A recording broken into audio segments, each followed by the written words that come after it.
Well, Mario go to fuck crazy.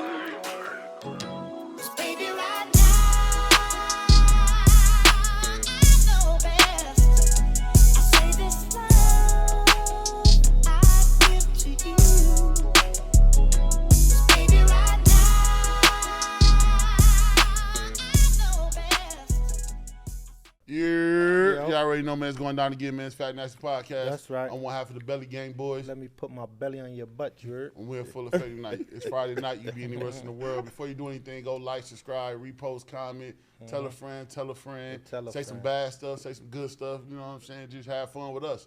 You know what I'm saying? This Fat Nasty Podcast. We got some good people in here tonight.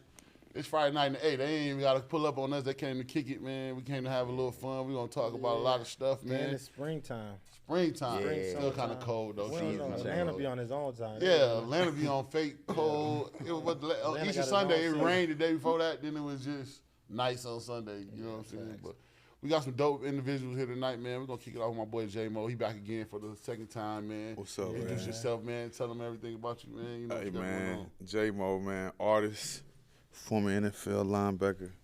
You know, we the biggest in it, man. We trying to work, trying to put it together, man. But I'm glad to be back here tonight with you. Yeah, man, that's hard, man. So what you got going on, man? What kind of music you putting out right now, man? Man, I got a lot of music coming out, man, for the summer.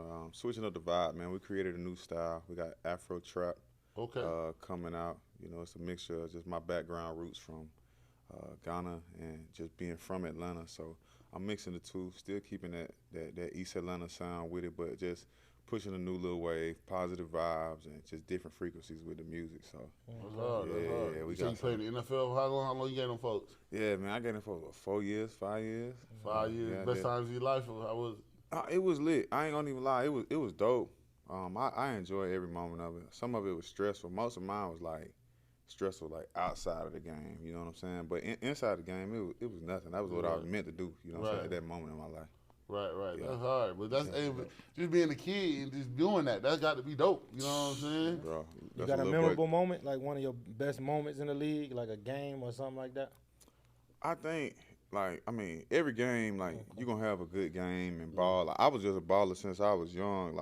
You know, Atlanta, everybody in Atlanta knows since I was in Little League. I've been. Where you play Little League at, man?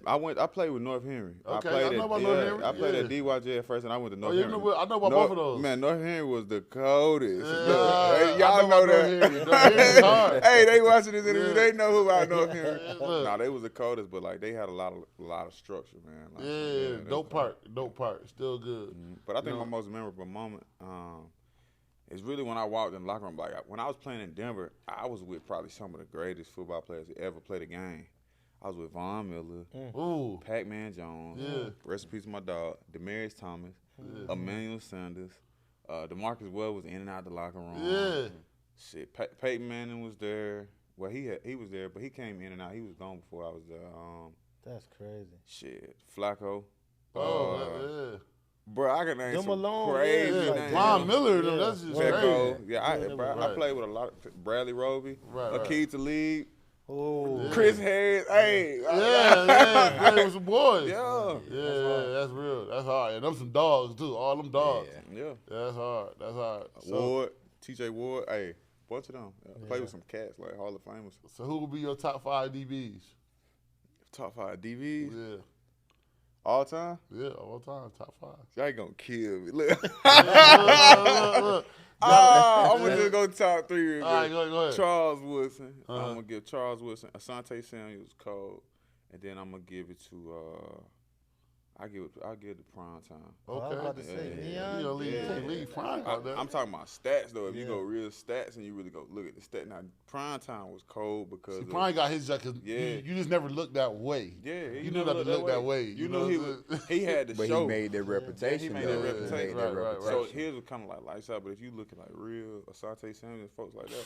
See, folks don't really study. I study. Me too. That's how I say. See, when I be watching football, like I said, I really be watching people like I know about the cover twos. I know about the folks. So I you know what I'm saying? Santi was a dog. Yeah. C. Wilson was a dog. So you can name those boys. Man, Champ Bailey, man. Okay, Champ I'm sorry. Bailey. Champ. Yeah. No, you know, I'm sorry, I was Champ. coming to you, Danny. You know, we all football He boys. said bad. Yeah. I was jumping coming to you. again. Nah, I was Champ coming. Bailey. I know that. I know that. Hey, That's Champ, all right. You got one more. We got one more.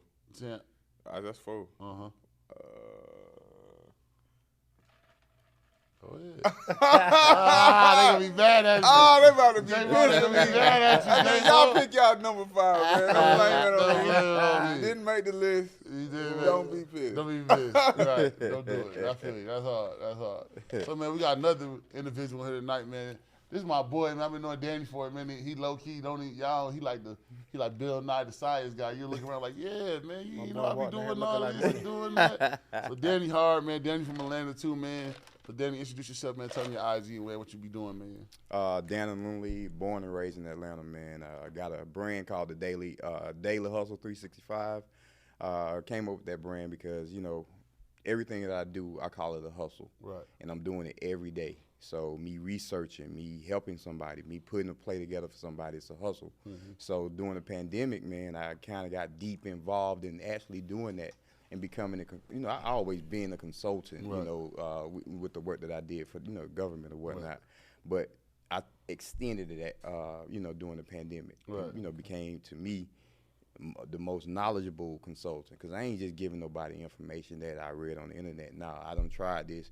This worked for me, and this worked for these other people that I've helped. You know what I'm saying? So I consider myself a business consultant. I also help people get their business plans together, whether it's a nonprofit or a for-profit. So try to dive into a little bit deeper, you know, get them some more money, man. It's a lot of contracting money and grants out there, man, that we can get. But, you know, we got to work together to get them, man. Man, tell them, man, how you be getting the contracts and stuff, man. You know, our boy Danny will get you a contract now. Anything you I need told you he government. walked in here like he's ready to sign somebody. Agent. No, that's a long-term goal to do law school, man. I'm actually prepping for the LSAT so that I can, you know, at least get into Georgia State to do law, because I got some, you know, lofty goals that I want to do, man. If I tell people what I want to do, that's like, nah, you ain't gonna be able to do that, man. But I got some real big goals, and me going to law school kind of helped me extend what I'm already doing. But nah, just honestly, with the contracting with me, the first one that I got, and really, I went to a class with this guy, Jason White. He's, you know, top dog with doing the contracting or whatever. And he from like the DC area, but he teach government contract and stuff like that. Went to a class. I was already on it, you know, understanding, because I worked for the government for the past 15 years. So getting that inside information, I'm trying to do it on the, you know, on the side with my business, but going to his class gave me a little bit more information that I needed, and maybe like a week later, I won my first contract where I was able to subcontract that out to a caterer in South Carolina to do a job to feed 157 soldiers at McCready training base in South Carolina. And, you know, I'm cool with making maybe $5,000 or $10,000, and them making the lion's share of the money, you know, because I ain't doing the work. I'm just putting the play together on behind the scenes. And that's just how it works, man, behind the scenes. I done a lot of stuff around the city behind the scenes, you know, and I don't mind being behind the scenes, because it's just not me to, you know, shout, this is what I'm doing. Now, I'll show you what I'm doing. There's a lot of people out here talking that ain't doing shit. So I want to show people that what I'm doing. That's hard. That's hard. So, man, my boy Danny, man, I met Danny playing flag football, man. So how you feel about how the NFL done did flag football, man? How you feel about that, man? Actually, I think that's a good idea, because when you think about the girls doing it in high school, this can be something in addition to the NFL. Right. Just think about the guys who 4 years in the league that really, you know, had an injury. They want to play again, but they can't play at that level. You can start a flag football league, get some sponsors and things like that to make sure they get paid. And it to me, can be another form of entertainment, because although what they did during the Pro Bowl was boring, it could have been a little bit livelier if they had a little bit more structure. Me too, and I think if they had a little bit more knowledge of what flag, like how people really play flag football, it would have been a little bit better. But I like it because it seemed like they entertained. You know what I'm saying? The Pro Bowl was getting kind of weak. If y'all know, the last Pro Bowl been real. The last Pro Bowl I remember real was when Sean Taylor played. Right. That one it was real. And Sean Taylor was smoking. He smoked the punter, everything. You know what I'm saying? It's going down in history forever. Yeah. Other than that, the Pro Bowl, everybody they studying up now. They don't even want to do nothing because they ain't trying to get hurt. You know what I'm saying? Right. So they get paid $250,000 for that. You know, or depending on your incentives, you might get more than that in your contract. You might have. You make it to the Pro Bowl, you got $1 million. So you wire me $1 million when I come in there. Friday, I ain't doing nothing. Like, I'm being real. That's what my homeboy said. My homeboy said, he said why he took it from Hawaii. He said, because look, that $250,000, by the time you brought all your homeboys and stuff over there, it was gone. He said, because we get over there, because I had a homeboy that played and been in the Pro Bowl. Man, Nate, you coming? Nah. hit him, man, how it was? Man, that's 250 gone. What you mean? Boy, we kicked it. We all went out. I got everybody rooms over here. I done flew everybody Body out. out. Yeah. You know what I'm Everybody saying? gotta get 2 girls at once. Yeah, look. It's over. Yeah, everything you know costs. what I'm saying? So everything costs. So It all it's crazy. costs. Yeah, so it's crazy. So that's it'd be different though. So man, you got to give me your top 5 DBs. Cause I know you're a DB too, Danny. So And let me put Pat-Man at my 5. okay, Right, there cool. you go. All Pat, right, Pat, you made the fifth. Pat, you Pat, made it, man. All right. I'm impartial though, man, because I got some people that, man, to me, if they would have got a shot, they would have been better than some of the people that in the league are in the league, man. But of course, Champ Bailey. Yeah, go ahead. Light Prime. Many people don't know him, but Reggie Austin, Booby. Yeah. Man, if he would have really got he did make it to the league, but if he wouldn't have got hurt, I think he would have been on like Deion Sanders level. That's the best DB I ever seen. Derek Maxey, Smokey. Yeah. Best DB I ever seen. The technique wise and just they were dogs. They were dogs. And I like Antonio Camrati. Oh yeah. I like him. I like as AC was DB. everywhere. AC was in the league forever. We forgot Darrell Reeves. Yeah, don't do Darrell like that. Yeah, dude. Yeah, Island. Darrell, all right. Darrell will put you on the island. He What? put everybody. I never seen nobody do that. That boy put everybody who he was going to and just Straps. strapped them You're up. right. Darrell was that guy for a minute You're too. absolutely Yeah. right. But that's hard. That's hard. Yeah, man. Football. I love. How y'all feel about all the leagues they got now? How y'all feel about it? I personally think it's dope, like the way they doing stuff, and it's gonna be good because there's so much money to be made now in it. Like I talk to agents and stuff now, like about just what's going on, how to get back in touch with the young kids. Man, these kids coming out of school, the lowest recruit getting $250,000 coming out of high school, like cash. Right. I know. NIL, like what? But- and then they go to school and get. He told me there's one cat trying to transfer just to do his senior year, 1 year at another school. They were gonna get his kid $2.5 million, bro, for 1 year, cause they knew he was going first round. That's I'm crazy. talking about guaranteed wire. It's so crazy. It's so crazy because I was going. That's gonna be like one of the comments we was gonna talk about tonight. It's a new with day. the NIL, man. How y'all feel about that? Like, I know I'm asking about the league first though. How you feel about the new leagues? How you feel about it? I think it's pretty dope because Right. just imagine all the guys who playing football who may not go to the LSUs or the Alabamas or whatnot, but want to still get a shot at some level. Right. This is a great opportunity for them, Right. you know. So I think it's good to have those types. Yeah, of I ain't gonna lie. I've been watching the XFL. That Yeah, joint, it man, needs some they more been going. sponsors. They just need some more been hard. sponsors. Yeah, man. I mean, The Rock did the right thing. He got with ESPN, so they getting enough. They gonna get. To me, it just take for the fans to start coming out. They gonna get some people to come out, and it's gonna be dope. I think it's gonna be dope. I like it. I like the XFL. I like it. But the USFL, I like that too. I ain't gonna lie. I feel like the USFL, but I see the way they play ball. I play with a lot of guys in the XFL. Okay. I play with a lot of guys in the USFL. Yeah, I mean, the XFL got a lot of old dudes that was like They older. Gordon killing them. Josh Gordon out there cooking. Yeah. So So he still get Big opportunity Danucci to out play, there you at know? quarterback. Yeah. So it's like a lot It's a of different league. Yeah, I They- think. yeah, Yeah, they're a it's little different older. league. They're I mean, a they little got older. different little. It's different than the NFL. Only thing I do like about it, the kickoff. I think that's On dope which one? on the XFL. Where people can't get hurt. Like they line up right there. He kicked the ball off to him. Somebody else took one back, but. It's like, kickoff is like probably one of the dangerous things in the NFL. 'Cause Like a everybody, car y'all crash got, every time. you line up 11 players, go full speed down, full speed down the field. You know what I'm saying? So they line you up at like the 20 or 30 with both teams. So the 10 on 10, the kickoff, and then the punter, he kicking from back there, but they line up and they got a block, and then you get, you know what I'm saying? That's the special teams that you get out the way. Right. You like, look, if I'm second on this for the league for the season, I'm good. 'Cause look, Hey, I think that and punt return is dangerous. I think that's the most that- dangerous. now you Yeah, can deal kickoff. with the Like up in the air, cool. you looking, dude running the gun, and they running full speed. You do it like this, you do it like this, you looking. Trying to weigh and measure that. You ball. got Yeah. no, but you got an opportunity. I'm telling you, them cats that be the Reuben Fosters that be at number 5 coming down the man. Come on, man. Oh, you talking about on that kickoff? Man, you're dead, man. Yeah, Yeah, I'm glad they changed that rule. full speed. That's why you should just play flag. It's real Yeah. safe. I played it for 18 years. Right, I and have had fun. one major injury. Right. One major injury. And have fun too, man. Yeah, definitely had for fun. real. So man, I gotta kick it off with y'all. I'm gonna ask you, man, are you petty? JMO, Petty. Are you petty? You got any pettiness with you? Shit. It depends. It I depends. keep it real out the keep it game. real. I keep it real out the drip. But you know what I'm saying? But Shit, she petty. I'm petty too. So it's all depends. Nah, it just depends. I'm trying to go low, but It depends. It if it depends. feels good, you know what I'm petty. I'm petty too. What about you, Daddy? Got any pettiness with you? Nah, man. Honestly, I be chilling. Okay. So I ain't, because for me to be petty, that means I got to take some energy to put into that. I ain't got time for that. Because 9 times out of 10, there's 7 more other things I need to be doing where I'm taking time out to be petty with you. So I don't really be having time for it. Nah, she's some petty shit this week. That was funny. Petty shit this week. That was funny. I seen some petty shit, bro. Old girl from old boy plays soccer. The boy's going up right now. That's why I said that's smart. Nah, but she thought she had my boy. Yeah. And to find out, my boy had everything in his mama. Yeah, but look, that ain't petty. That's from the gate. Yeah. So that was smart. He knew he was doing it. Boys up. He wasn't trying to get back. Word about mama, he's genius. Yeah, he's smart. So she thought she was about to get had. Shout out you to can't Cash get Money. nothing. They Shout say, out to yo, Bird, whenever man. I need something bought, I gotta ask my mama, man. She gotta buy it. That's none of mine. So all the money going to her shit. I said, he's tough. He's tough. Yeah, He is savage. savage. Nah, I ain't gonna lie. The most petty, ain't really petty. Buddy had a child he was raising for like 11 years.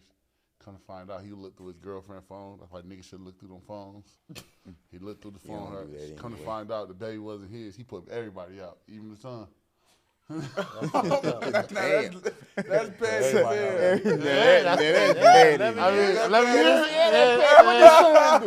Hey, put everybody out. She's like, you gonna kick me out into my... He's like, yo, all y'all, both of y'all gotta go. He said, he ain't my... But that really his son still at 11. He don't know nobody else but Nah, him. it ain't really his son. That's it's his son? technically his son, but it really ain't your son. It really ain't. But that was the pettiest thing I seen. Yeah, that's So he kicked his son out. He kicked everybody out. He told them everybody gotta go. Hey, So look, that bro, boy ain't mine. you gotta slide too. We gotta slide too. I know. No, I saw something even more pettier. What? So it was a prank. Well, it was supposed to be a prank. These dudes asked the lady at Walmart to give them some iPods out the machine or whatever. And they said they was gonna pay for them in the front. Right. So they found some old lady and said that she won. Like they want to do something nice for somebody. She won them. Right. So she walking out the thing, and as she walking out, the alarm go off. So it's the AirPod that they supposed to pay for. They never paid for them. Right. So she thought she won them. So she walking out the out the Walmart with them. And so it's like she stole them. So they recorded her the whole Where time. them boy from? I don't know where they found. I ain't gonna lie. That's Them pranks be. What's the other That's nigga? petty. What buddy name? Them pranks gonna get a nigga whooped, boy.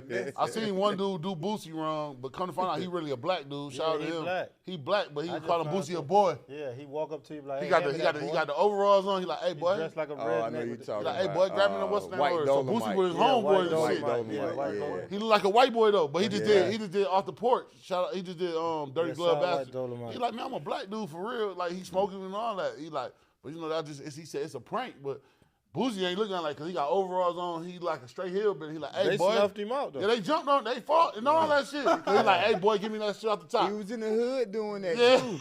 I'm That's like, it, boy. You Hey, gonna one be thing, told. Boosie ain't going. Yeah, he had some little niggas with him. It's just certain things Boosie. ain't gonna Boosie, do, boo. man. He had some niggas that with him that wasn't Boosie going just told in. them folks about what's her name too now about Webby. He said, man, y'all better stop playing with Webby. Yeah, he said Webby. He He said said Webby- He he said said- Webby just had a bad picture day. That was it. He said he had a bad picture Webby day. start punching on y'all again. Y'all Yeah. don't want that. Yeah, Webby he will said- smoke one of y'all. He said Webby had a bad picture day. He said Webby like that. Different place. Yeah, said it again. Different place. So I'm gonna ask you, man, what's your mental state from a 1 to 10, man? How you feel? You can't use 7 either. Yeah, 7. It's a man. safe So zone. I'm gonna go 10. I feel amazing right now. I There ain't you gonna go. even lie. Go With ahead, everything elaborate going on on in it, the yeah. world, I feel amazing right now. I feel like so liberated, you know. Making a decision to go straight music, it was hard because I mean, shit, I can go on the field Feel and play. go crazy right now. Right. But I know, like, just longevity wise, like when God tell you to like move and do certain stuff, I feel like a lot of cats stay stuck. Like even if they like in the streets or just relationships, anything like that. Like when it's time to like move on from stuff, like bro, you gotta learn how to move on. What if nobody? What if some people don't know no more? Shit, you gotta create more. Yeah. Life is about creating and evolving. Like I know you like. I'm yeah. just saying that because I know you've been in the NFL. You know, Yeah. seeing people. That's some people dream. They don't like. Nah, I can't lose this dream yet. You know what I'm saying? Like, I mean, but they forget like it's more life to live. But a lot of that, you know, cause like you said, a lot of people ain't even going to enjoy that money. when you get that feeling, that first feeling, and everybody can attest to this. Like after you go on that field that first time, right? You get them jitters out the way and you come back. Ain't nothing like that first time ever again. You know what I'm saying? You're going to have fun, but it's just like everything going to be, you pop your pill before the game. Whatever you do, take a little shot. Whatever you do before the game, it ain't going to never be the same. And then you get to that last game where you get to that time where you just like, man, it might be it for me. You know what I'm saying? That first time you get on the NFL field and that last time, that's really like the only thing you remember. Or maybe like you remember your first game? You remember your first game? Yeah, I remember my first game. Who you played? Who y'all played? Scared as hell. I was scared as fuck. We played. You was scared? I mean, not like that though. No, I'm talking about like just all the time. I was jittery as hell. We was in Miami. I'm an East Side nigga, man. We ain't go over that. But look, I went out there. We playing in Miami, and like it was like training in Atlanta was just different than playing in Miami. It was so humid out there. I felt like I was hyperventilating. I'm like, man, shit, I gotta get a good warm up. I done tired myself out. Oh, you went to cramping up and all that? What? I gotta go. Y'all ever seen somebody catch a whole body cramp? Just me playing ball. I seen me in junior college. I seen somebody catch a whole body cramp, like his whole body locked up on him. I'm like, man, what was this nigga on for him to catch a whole?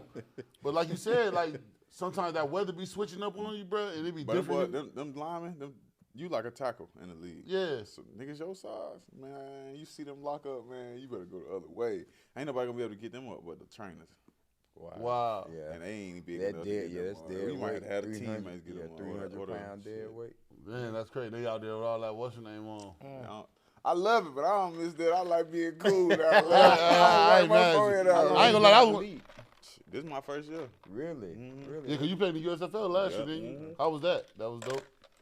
Amazing. Shout out to them boys, man. Shout out to coaches. They just gave me an opportunity to, because I didn't know. I was like, I was in between, like, damn, I want to go do music. I was making just cold music at the time. Like, I don't want to release it yet, but let me see. Right. Now it's like, shit, about to go crazy with the music. They gave me a great opportunity. I balled. I had like 90 tackles. You feel me? 4 picks and like 5 sacks. Oh, yeah, and I didn't go to the league, so for me, I was like, man, God was like, man, boy, go. Oh, yeah, they ain't give you another shot at the league. No. They picked up my boy Turbin. Shout out to my boy Turbin from the Cowboys. Shout out to Turp, man. I went to TCU first, so that's why I give Turp and all them boys their credit. Cam. Yeah. And shout out to my homeboy, my boy son playing in Terry. Terry played for the he in Detroit. What's the name of the team in Detroit? What's the team in USFL? My homeboy son play up there. Yeah, Terry Myrick. Yeah. He came out of Eastern Michigan. The Michigan Panthers, I think. Yeah, he played linebacker for him. That's exactly what. Because he went to Eastern Michigan. He played with Buddy. He played with Mason Crosby and all of them. Yeah. Them boy hard. I just pray. Yeah, but like you said, I get 90 tackles in the league. Still don't call me. It's like, I just pray that like things switch up and like a lot of them boys able to get like opportunities because a lot of it really just be politics. It's some boys that like you'll never ever see ever, and they probably called, but they just keep going. And before we get too far, man, shout out to my boy Magic Johnson, man. Shout out to Magic, man. Dope. That was Magic. What's in that part? Man, Magic, man. Magic's doing big things, man. Yeah. Shout out to Magic, man. That's hard, man. I don't care what they say. They finally let somebody in the door, but he got in the way he wanted to get in, but he came in. Yeah, Irvin. But that's crazy, bro. Them boys, hey, boy, when you get in trouble, boy, you make more money. Like people that be in high places, like say for instance, like Buddy from the Clippers. When he sold that team, he bought that team for like $100,000. Donald Sterling, who you talking about? Yeah, Steve Ballmer. Yeah. But when he sold, are you talking about the? That's the dude who bought it. The one who bought it. Steve But I'm saying, but he bought it for what? Yeah, he bought it for like $3 billion or something like that. Them boys making money. You get in trouble and you got to sell. Man, they just sold the Washington Redskins for $6 billion. That's a lot of money, man. Man, where they got the money? Y'all talking about the dollar ain't good no more. The man that sold they say he bought the Redskins for $800 million back in the days. He just sold them for $6 billion. Come on, man. talking about recession, boy. Come on, No, man. it ain't no recession. You gotta understand the way they exchanging that money, and people not talking about it like enough, like because we wrapped up in just the stuff they feeding us so much BS, so much bullshit on the net that we really not looking. They have switched the money over to yen. The U.S. dollar standing by itself, but it only got a couple more months to stand. So the bank's gonna shut down. They're gonna change the crypto, everything like that. Like folks not really looking at it. You know, we about to go to a real war right now. But they just feeding us so much. It's like Donald Trump and all that. This shit finna be bad. Yeah, for real. It's getting wicked. So man, I gotta ask you, Danny, man, what's your mental state from 1 to 10, man? How you feel? I'm at like an 8. Okay. Elaborate on it. You got to elaborate. I say an 8 because it's about balance, man. I do a lot, man. A whole lot. And I do a lot by myself. So I tend to skip out on areas that need to be tended to. So with me doing a lot, I'm trying to, get an assistant to get them a lot. Cause honestly, I'm high level, man. I ain't trying to do a lot of the menial tasks that I can give an assistant to do. So if I'm able to, handle that and be able to focus on some other stuff, I think I'll be able to get to a 10. Because the family good. You got, some other outside family situations that, really can be handled, but it's, not taking too much away from my mental, but just more so business, a whole lot of my mental. So me being able to get in position to handle some stuff, I think I'll be all right. That's hard. That's hard. I love transparency, bro. Yeah. Really, you know what I'm saying? You really keep it real. Yeah. What about you, my boy? How you feeling today? 10. Okay. Elaborate. Why you on 10? Why you on that 10, man? Elaborate. Son, you doing good? I feel good, son. I feel good. I woke up just seeing just like in a state of just with the podcast, like we reached a little pinnacle for us, a milestone, but 7,000 followers. Shout out to y'all, bro. Yeah. I seen it ain't crazy how for other people, but for us seeing from what we built it from, starting with a couple hundred followers, like, and just staying consistent to see that. If we ain't buy no follower, we ain't do no nut ass shit, we ain't play ourselves off viral shit. We really kicking it, genuine love and support from our peers and people who've been tapping in and seeing how much growth and how it's really going from where we was at and what we was trying to do is really getting there now. Like people really reaching out, people really responding, people inquiring about coming on. Even if they don't book, it's just more the DMs is getting like, that feel good to see that, you know what I'm saying, and smile and knowing what me and Cuz creators like, yo, look where we at, you know what I'm saying. It's plenty of other things we could be doing, but we stayed down, you know what I'm saying. We had a hiccup, but we literally was like, yo, it ain't gonna stop. We're gonna continue to go from transitioning, changing, going from different members of the team, swapping out, that all play a part. And people in the back don't really see none of that. They just see what we doing on the forefront. So they'll see all this and be like, man, y'all kicking it every day. Everything always good, but not knowing what good put in every week. You know what I'm saying? Supplying everything, making sure guests is right. Pictures, we put out good quality of work. You know what I'm saying? Facts. All that. Every time. You know what I'm saying? And without no budget or nobody around, with just me, that's hard work.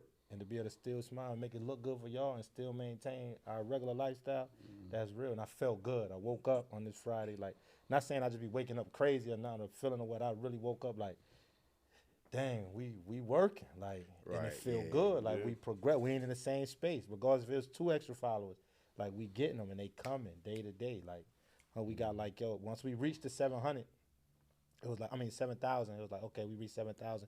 That's fire. That was last night, and then woke up this morning. It was like 7125. So I'm like, dang, that's another 100-some followers within when we just reached, and that ain't just normal. Like without, you know what I'm saying? Like that's big to me. I don't care. Like, that's progression for me. So I felt good. My daughter's straight. My family is straight. Like, yo, I'm healthy. I'm chilling. I put on a little more weight, but I'm back getting my mind right. But I feel good. Yeah, that's that healthy. I mean, that's that good feeling weight. So it's just like, Rich, tighten up. You know what I'm saying? You feeling too good. That's dope. It's a win, man. Yeah, and I celebrate that win because honestly, oftentimes we trying to find that 20,000. Yeah. Just imagine when you do get it, the feeling you're going to get. You know what I'm saying? That 7,000, hey, that's amazing. That's almost like 7,000 people right here watching us doing this right now. You know what I'm saying? That's what I look at it. You know, that's 7,000 people looking at us doing what we do. So keep grinding, man. It's a marathon, man. It's a marathon. Ain't never been I see a lot of people don't celebrate their small wins. That's one thing I had to learn, like being in the league, like, every time you know what I'm saying, like even with music, every song not gonna be a hit. Yeah. Well, I'm lying. Every song I make gonna be a hit. But at the end of the day, it might not be to the standard or the level. Like somebody else might feel like it might be a hit, but to the standard, they're like, man, that was decent. But I know I got more. I can do better. So when you celebrate the small one, that's why you wake up at 10, because you ain't going based off somebody else. You ain't trying to be. You know what I'm saying? The Ellen Jenner show. You know what I'm saying? Tomorrow, you just doing what you do. Atlanta's proud of y'all. Yeah, thank you. Thank you. I ain't gonna lie. I ain't gonna lie. Today was just a dope day because, like me, I was on my super daddy stuff. I had to take my daughter to the doctor and all that. And we just been kicking it lately. You know what I'm saying? Her mom went back to work, but like I said, like, man, I just been, like he said, celebrating the little wins, man. Like, you know what I'm saying? Small Like, things that count. you know what I'm saying? For my baby to say, Daddy, let me give you a hug and stuff like that. That, you know what I'm saying? That puts you on a 10, man. Especially when it's random. Especially when it's random. You know what I'm saying? Right. That'd be you know the what I'm saying? best Don't nobody feeling gotta in the love you out here. You feel me? You So, feel me? and then, like I said, man, to get people like y'all, man, y'all dope individuals. Like I said, man, this is your second time on, man, and you ain't got to come to this motherfucker. You could have been doing something else. This is my boy Danny. Me and Danny had a travel. I got a non-profit organization. He been helping me with that, man. Everything. He speak highly of you too, not cutting on, because I'm like, yo, when he booked it, like, we'll go through a booking process. He like, yo, put Danny on for this date. So it's like, yo, me not know. I'm like, okay, who Danny? Like, yo, send him, because we get the picture, what they drinking, da-da-da. Like, he's like, oh, yeah, my man. Then I'm like, yo, who Danny? He like, yo, nah, son be doing this, then that, da-da. I'm like, oh, that's ill, you know what I'm saying? So even when I seen you walk in, I'm like, oh, yeah, son on his shit. Like, okay.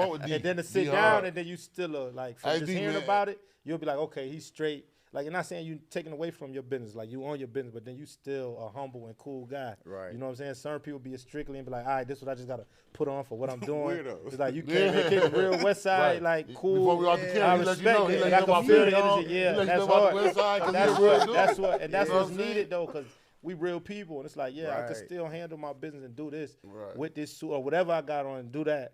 But I still got this too, and I could chill and be anywhere, and that's respected. And I'm glad y'all both came. You know what I'm saying? Appreciate that. Word. I definitely do. And like I said, man, it just be like dope, man. Like, I was telling my homeboy tonight, like, one of my homeboys, he always called me, where y'all going tonight? I was like, man, I'm telling him who I got.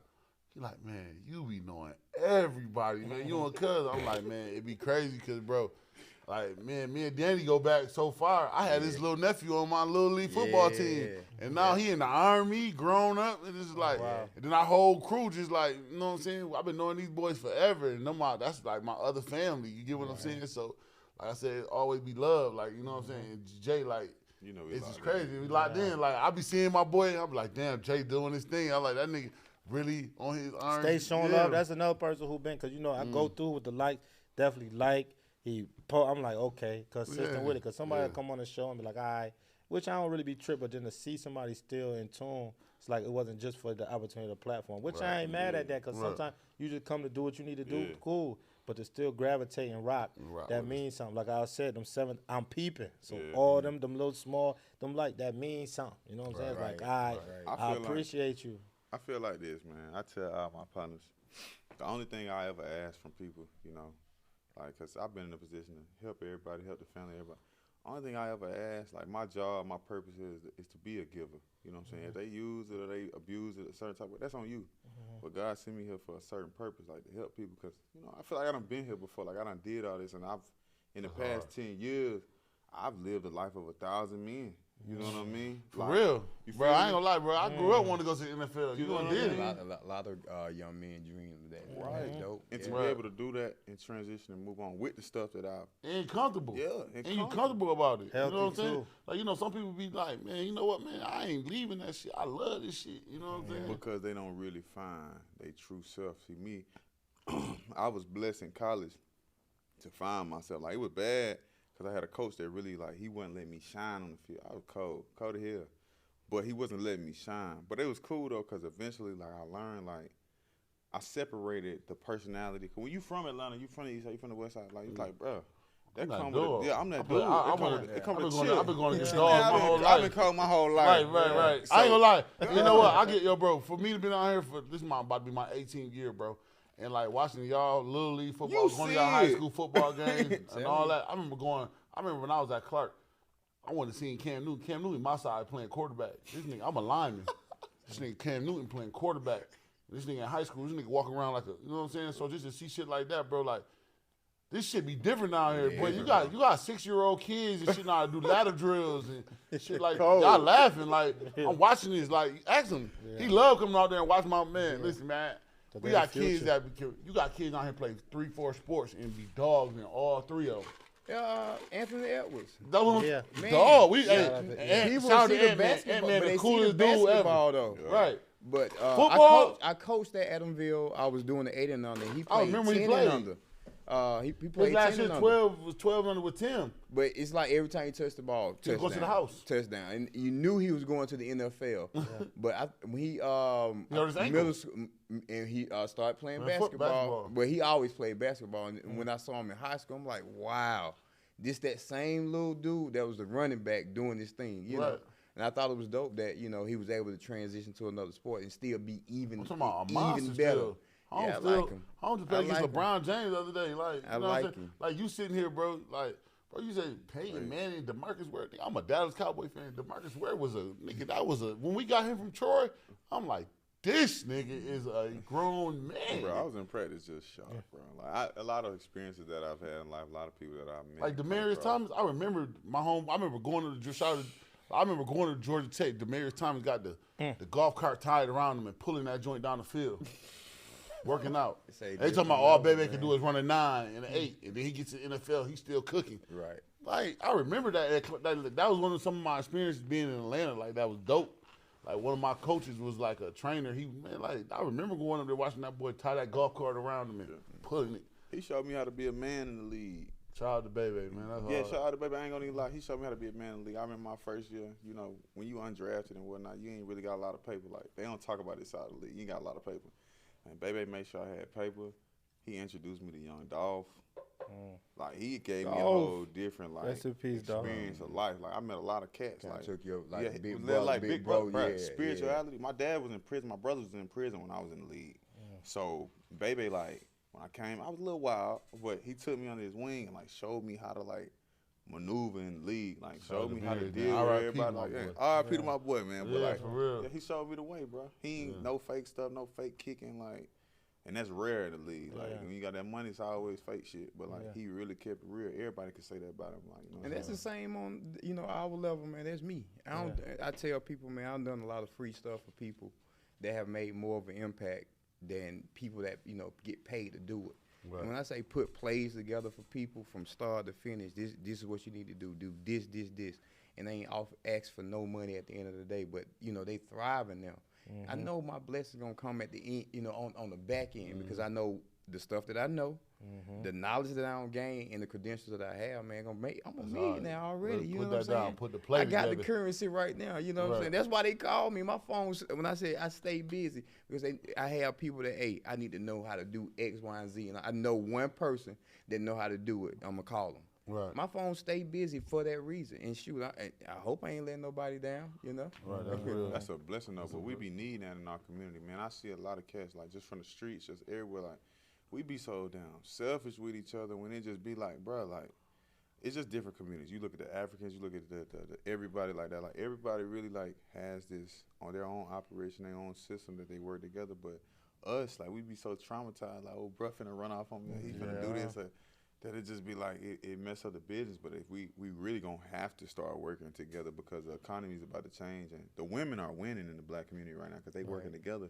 But us, like, everybody wanna, man, look. No, I can't tap that picture. I don't like But honestly, that's why I do a lot of free stuff. Right. Because you build trust that way. If I show you, okay, you got a grant or your nonprofit got something that you need to do, and you need to put a plan together, I'll do it for free. Because if I show you I can do this for free, just imagine what you pay me to do, what it'll get you to. You know what I'm saying?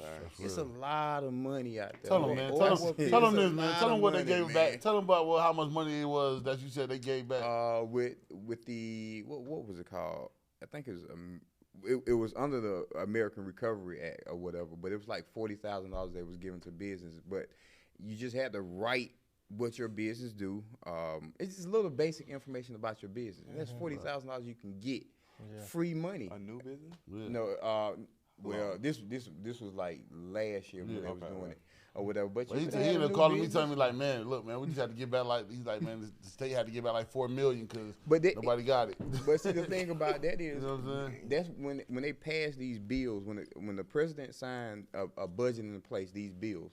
It's a lot of stuff in there that a lot of our people don't look at. I look at this stuff because I see what it do. I sat on the other side looking at grant proposals and stuff like that. So if he signed an infrastructure bill and said we're gonna allot $200 billion for the infrastructure for roads and stuff like that, if you got an asphalt company, if you got a landscaping company, a right-of-way service to clear off the highway, These are contracts that's what it says. Contracts that they have out there, and it's $200 billion. You can't tell me you're not smart enough to get at least 0.01% of that. Yeah. That's $2 million. Yeah. You know what I'm saying? We can do that type of stuff, but what our people don't do, we don't get our business license. We don't have no business plan. We just out there doing it and don't trust nobody to actually put the play together for them. It's so much money out there on the grant end and the contract end. I'm looking at it every day, but you gotta, I'm gonna keep, fighting for people, helping people so they can actually get it. Cause we can be millionaires behind this. It's money out there. Billions of dollars set aside for small businesses that 300 billion go back every year because people are not doing the contracts and they can't fulfill them because nobody going after them. So you're saying $300 billion is going back untouched? Yes. Because they don't have enough contracts to fill that much money. They don't have enough people to fulfill those contracts that's available. Crazy. So just imagine this. Just imagine, okay, the overall budget is some 1 trillion, right? 556 billion of that is allotted for small businesses in all variety of contracts. It can be landscaping, it can be you're working with the CDC doing budgeting. It's all types of contracts that are out there that you can get. But what our people don't do, we don't do the research. We're not looking at seeing what's forecasted, because if you know what's forecasted that's coming down the pipeline, you're able to put a play together to talk to that contracting officer and say, hey, look, this is what I'm able to do. I want to be able to get a part of that $556 billion because I got everything in place. And it's honestly, it's easy just reading. It's like when I went to college, that's like what I look at it, reading and writing. That's it. Because they tell you what they want. They tell you what they want on the grant end, because we got nonprofits that's already doing the work but don't know how to go get the money. But they telling us, hey, do this, and you need to have this in place. We got the programs. We already doing the work.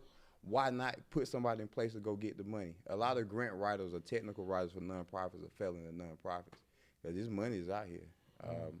The Office of Juvenile Justice is, to me, is an office that we all want to work with because we all have a passion for these young people, right? These teens. Thanks. They got $61 million right now for 79 different grants that our nonprofits can get, and they have some for for-profits too. So it's like the money is out there. We can't keep making these excuses, to help these kids, man. We just got to, work together and get it, man. I'm seeing it every day, bro. And that money will change so many lives, bro. Not for real. I'm telling you, that's my boy. He hard in the word. I'm watching it every day, and I do the research. I know the numbers, but I know what can help. Man, you know the little sub spot we go to in the West End? Yeah. And Daddy ended up getting them some money. Oh, word. That's called. It was a contract that they had at Fort Gillum. When the guys go to MEPS for basic, not to get not to go to basic training, but to do the ASVAB and stuff like that. They had to do box lunches for them, during the day or whatnot. They had a contract out there for that. And honestly, if the number is right, you can put the play together. Yeah. People don't understand, man. If you got a business credit card with $50,000, that's $50,000 of investment money you can use on contracts, but people don't want to do it. To buy and build on the contract? Yeah, because cause it's easier to go ahead and pay for it and get it out the way, and then the government pay you at the end. You know what I'm saying? And it can be net 30, it can be net 15. It depends on what the relationship you have with that contracting officer. That's my boy. I'm trying to tell y'all, man. Daddy cool, man. Money out there. I researched it. I be on him every day, man. Daddy, man, what we doing, man? What we got to do, man? I'm trying to get some good friend in me. Yeah, real. Nah, man. I'm a man of the people, man. I believe in humanity, man. I come from nothing, bro. When I say nothing, I come from nothing. My dad was on crack. I remember days where we had to cook. He cooked us meals outside on like a fire. I come from that. Right. You know what I'm saying? I'm one of the ones that the PIT program in Atlanta, it worked. It helped me get a job. The Camp Best Friend, it worked. The stuff that they put out there, those programs, it worked. Right. I went to school and I feel as though I'm successful. Right. And I had a good job ever since I got out of college. I probably have went maybe twice that I was out of work, but the past 20 years, I haven't, had no struggles with jobs, because I use those jobs just for that, learn the information to teach my people. Right. You know what I'm saying? That's what I want to do, man. That's hard. That's hard. So look, I ain't man, mean to go out on the tangent. Oh man. no, we I'm need that. I'm They need that. passionate They about need that, that, man. No, we need that. You playing around. I need you right now. I'm gonna talk to you and leave you out the camera. For real. You playing around, but like. I gotta hit y'all because y'all Atlanta based, man. We got this joint called the Icebreaker, man. Icebreaker. Okay, man. I'm gonna start off with you, Danny, man. How you gonna feel, man? You look at the Freaknik, man. See one of your uncles or auntie on that show. To be honest with you, man, my uncles ain't gonna be on there. Right. Listen, my mom, she was in her 40s around free. She ain't going. She's on there, huh? Matter of fact, that's 95. My mom got sick, so she's sick. She ain't going no damn Freaknik. I ain't worried about my aunts, my uncles, or no cousins. No, my cousins, but like my aunts, I ain't worried about. See Tamika up there on the whip or something. But honestly, I'm happy they doing it though, man. I sold but T-shirts you know what though? doing Freak D. You know what's so crazy is if they would have did Girls Go Wild first, so black people would have still been mad. Like, oh, I can't believe they did Girls Go Wild before they did the Freaknik. You know what I'm saying? You still would have got a backlash. That was from a wild time. Honestly, that was dope. I wanted to go to college for that because I was 14, 15 years old selling T-shirts for my basketball coach. On Martin Luther King, seeing, man, it was like what they call debauchery, man. My goodness. Just imagine you a 15-year-old kid seeing all this stuff. I'm like, whew. And they're going to buy the T-shirt for you because it was just having too much fun, right? Yeah. And I'm like, man, I'm in the midst of all this. I remember people telling us, man, like, I never got to go to a Freaknik, so I remember people telling us, like, 75, like with Turner Field at, like one time they had the whole highway blocked up, like. But that's how the traffic is now. Just imagine it stopped like that and no movement. Oh my goodness, man! It just whoever doing that footage or the Hulu document, I'm pretty sure that's not gonna show half of the stuff that like regular people like me and you, the footage that we got, man. I saw some stuff. Yeah, that's crazy. I saw some stuff. What about you, Jay, man? What about you, man? You go see one of your family members something on that Freaknik, man? I knew they was freaks. I seen it in your eyes. I seen it in your eyes. I've been waiting on you to come out. I see you. Playing church on me. Yeah. I know you all right. I caught you. Hey, man, that was a good time for Atlanta, though, man. For real, man. I'm mad I missed that. Me too. I really want to, I ain't gonna lie. That's one of the reasons we want to come to Atlanta. Like, man. You think we could really bring that back? I from what, like 90? I see 21 trying to do it, but it's not the same. Nah, not like that. That was the difference. You gotta remember, bro, you had people coming from everywhere that was coming down here. Just to kick it, bro. And they wasn't even getting to get in Atlanta because it was so crowded. So packed, so they ain't turning up. They on the highways, bro, having fun. Like, nigga might turn the steer up on the like highway. a whole party on the city, city, So you think they'll bring that back? They can't. It's too much. It's too wild. Hey, who damn near stopped it for that? Bill Campbell. He was the mayor then, 1996. Because honestly, it really spilled over and it got crazy. It got out of hand. Yeah, and when they make it a Buckhead and it messes up what they got going on. When they get the Buckhead, it's an issue. Like now, no folks trying to reach. They trying to make themselves their own city. No, they need to. I used to live over there. Hey, bro, Hellcats every day. Yeah, that's what it is. Hellcats. You don't hear them no more. I don't know what's going on.